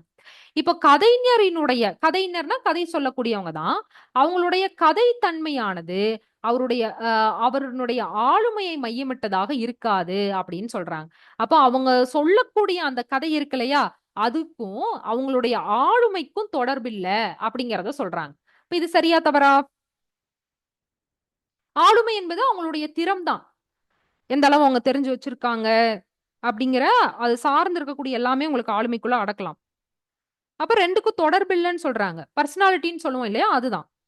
அவங்களுடைய சிந்தனை, நடத்தை முறை, செயல்பாடுகள் எல்லாமே அடங்கும். அப்ப அவங்க சொல்லக்கூடிய அந்த கருத்தானது அது வராது அப்படின்னு சொல்றாங்க. அப்ப சரியா, தவறா? கண்டிப்பா தவறுதான் இல்லையா? ஏன்னா ஒரு கதைய இப்போ ஒரு கதைங்கிறது நபருக்கு நபர் வேறுபடும் அப்படிங்கும்போது, அது கண்டிப்பா நபருக்கு நபர் வேறுபடுதுனாலே, அது எதனால வேறுபடுது? அவங்களுடைய ஆளுமை திறத்தினால தான் அது வந்து வேறுபடுது இல்லையா? அதனால இங்க அடுத்ததே அது மையமிட்டதாகத்தான் இருக்குமே தவிர, அது வந்து இருக்காது அப்படின்னு சொல்லப்படக்கூடியது தவறானதாக அமையதாக இருக்கக்கூடியது. சரிங்களா? இப்ப இந்த மாதிரி நம்ம சில நேரங்கள்ல நம்ம வகுப்புல பார்த்த நீங்க சில செய்திகள்லாம் நீங்க புரிஞ்சுக்கணும். அந்த புரிந்ததினுடைய அடிப்படையில சிலதெல்லாம் கேள்வியா வரலாம். இப்போ நம்ம முதல்ல பார்த்தது அப்படியே நேரடியா கேட்டாங்க இல்லையா? ஆனா சிலதெல்லாம் இப்படி கூட வரலாம் அப்படிங்கிறனால தான் நம்ம ஆரம்பத்துல இருந்தே இதுக்கு தயாராகணுங்கிறதுனால இப்படியும் நம்ம வந்து பார்க்கிறோம். அப்ப நீங்க அந்த கருத்துக்கள புரிஞ்சுக்கிட்டீங்க. இப்ப வரையறைகள்ல நம்ம பார்த்த செய்திகள்ல, அத நீங்க தெளிவா புரிஞ்சுக்கிட்டீங்க அப்படின்னாலே, அதன் அடிப்படையில இந்த மாதிரியான கேள்விகளுக்கு நம்ம வந்து பதில் சொல்ல முடியும். நம்ம நெறைய இந்த மாதிரி செய்திகள நம்ம பார்க்குறோங்கும்போது, அதுக்கும் உங்களுக்கு போக போக அதுவுமே வந்து பழக்கமாயிரும். சரிங்களா? இப்போ உங்களுக்கு இந்த மாதிரியான கருத்துக்கள் வரலாம். இப்போ உங்களுக்கு நான் ஒரு கூற்று சொல்றேன். அந்த கூற்று சரின்னா சரின்னு சொல்லுங்க. தவறுனா தவறுன்னு சொல்லுங்க. சரிங்களா? நாட்டுப்புற கதைகளானது மக்களினுடைய வாழ்க்கை முறைய புரிந்து கொள்ளுவதற்கு உதவியாக இருக்கு அப்படின்னு நான் சொல்றேன். அது சரியா, தவறா? அப்போ வரையறைகள், குறிப்புகள்லாம் நம்ம பார்த்தா அது அப்படியே வருங்கிறது கிடையாது. நல்லா புரிஞ்சுக்கிட்டோம்னா, அத வச்சு தான் நம்ம வந்து பதில் சொல்ற மாரி இருக்கும். நெறைய கேள்விகளுக்கு. அதனால இப்படி கூட உங்களுக்கு வந்து வரலாம். அப்ப இது சரியா, தவறா?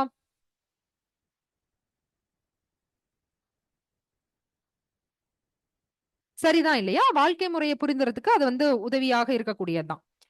அதே மாரி நாட்டுப்புற கதைகளானது மாற்றம் அடையக்கூடியவை அப்படின்னு நான் சொல்றேன். இது சரியா, தவறா? ஒரே மாதிரியான தன்மை உடையது கிடையாது. மாற்றம் அடையக்கூடியவை அப்படின்னு சொல்றேன்.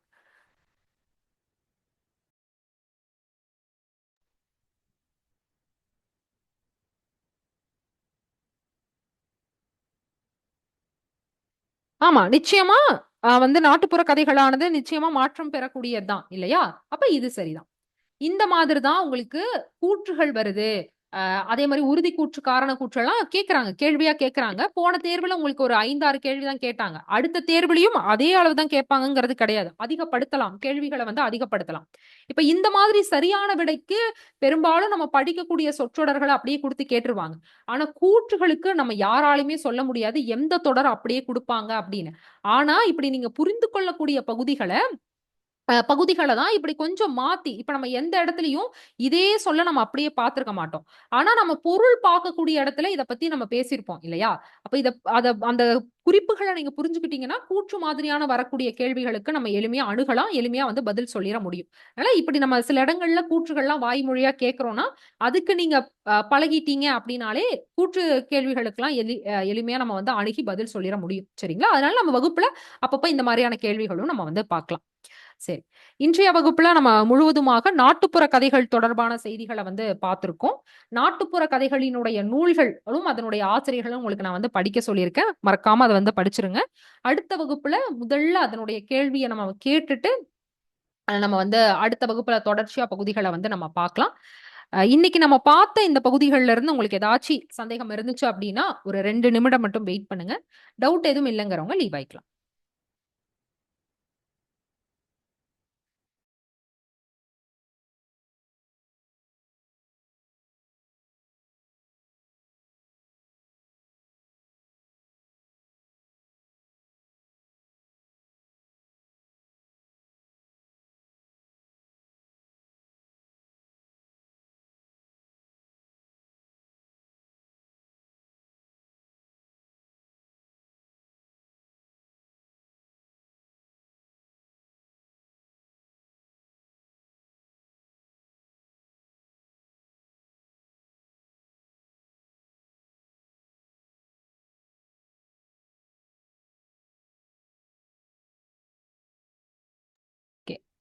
சந்தேகம் யாருக்காச்சும் இருந்துச்சு அப்படின்னா வகுப்போட இடையில நீங்க கேட்டிருந்தீங்க அப்படின்னாலும் அதை வந்து அப்படியே ஒரு தடவை கேட்டுருங்க.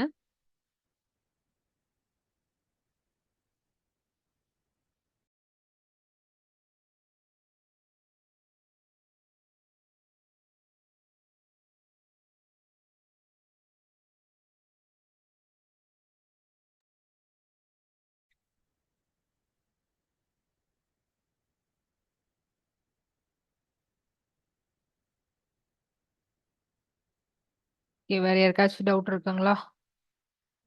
டெஸ்ட் பத்தி என்ன தெரியணும் மேம்? டெய்லி டெஸ்ட் பத்தி டவுட் கேட்கும் போது கொஞ்சம் கிளியரா கேட்டீங்கன்னா என்னால முழுசா பதில் சொல்ல முடியும்.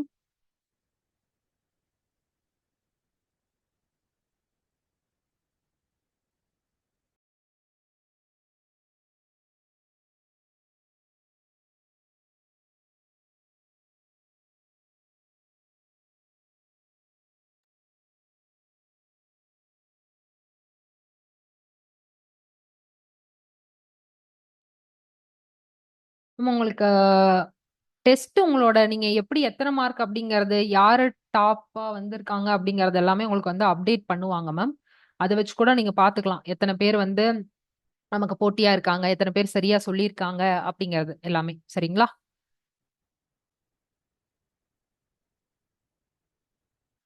ஆஹ் நாட்டுப்புற கதைகள் பக்கம் அந்த பேஜ் ஓபன் பண்ண சொல்றீங்களா? ஒரே நிமிஷம்.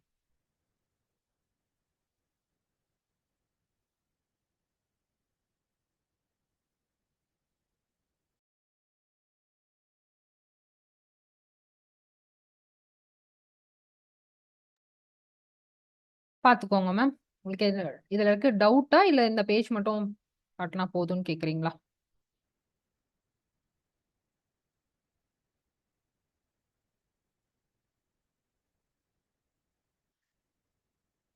ஆஹ் துளசி மேம், உங்களுக்கு வந்து அடுத்தடுத்த வகுப்புகள் உங்களுக்கு வேற வேற யூனிட்டோட கிளாஸஸ் வந்து இனி வரக்கூடிய நாட்கள்ல இருக்கும் மேம். இடையில வேற வேற யூனிட்ஸ் வந்து நம்ம கம்பைன் பண்ணி தான் வந்து எடுப்போம்.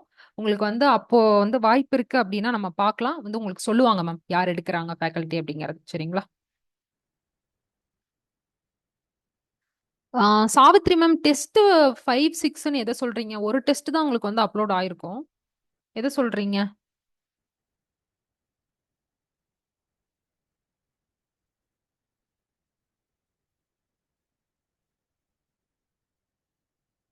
ஆம். ஓகே. சிலர் வந்து டெஸ்ட்ல கொஞ்சம் மார்க் கம்மியா தான் வந்திருக்குன்னு சொல்லியிருக்கீங்க. மேம், டெஸ்ட் நீங்க படிச்சுட்டு அட்டெண்ட் பண்ணி பார்த்தீங்களா? படிச்சுட்டு அட்டெண்ட் பண்ணீங்க அப்படின்னா, உங்களுக்கு கொஞ்சம் வந்து கம்மியா தவறுகள் வந்து ஏற்படும். நம்ம வெறும் டெஸ்ட் மட்டும் கொஸ்டின்ஸ் மட்டும் அட்டெண்ட் பண்ணி பார்ப்போம் அப்படின்னு அட்டெண்ட் பண்ணோம்னா, வந்து நெறையா 20க்கு 20 வந்து கண்டிப்பா சரியா சொல்லியிருக்க முடியாது. நல்லா படிச்சுட்டு நீங்க வந்து அட்டெண்ட் பண்ணி பார்க்குறீங்கன்னா, முழு மதிப்பெண்ணும் பெறதுக்கு நெறைய வாய்ப்பு இருக்கு. Okay. Savitri ma'am, hand rice பண்றீங்களா? உங்களுக்கு நான் ஆக்சஸ் குடுக்குறேன். யாருக்காச்சும் மைக்ல பேசணும் அப்படின்னா ஹேண்ட் ரைஸ் பண்ணுங்க.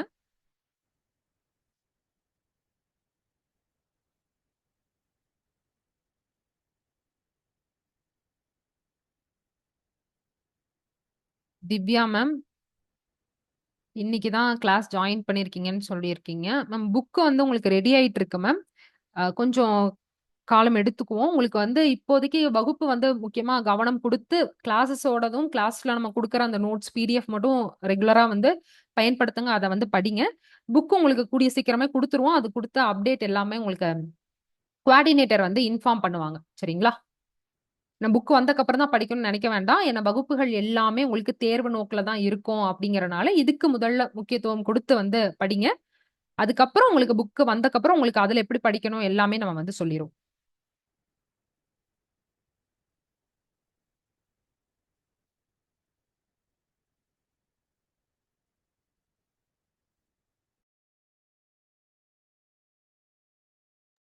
சாவித்ரி மேம். சொல்லுங்க மேம்.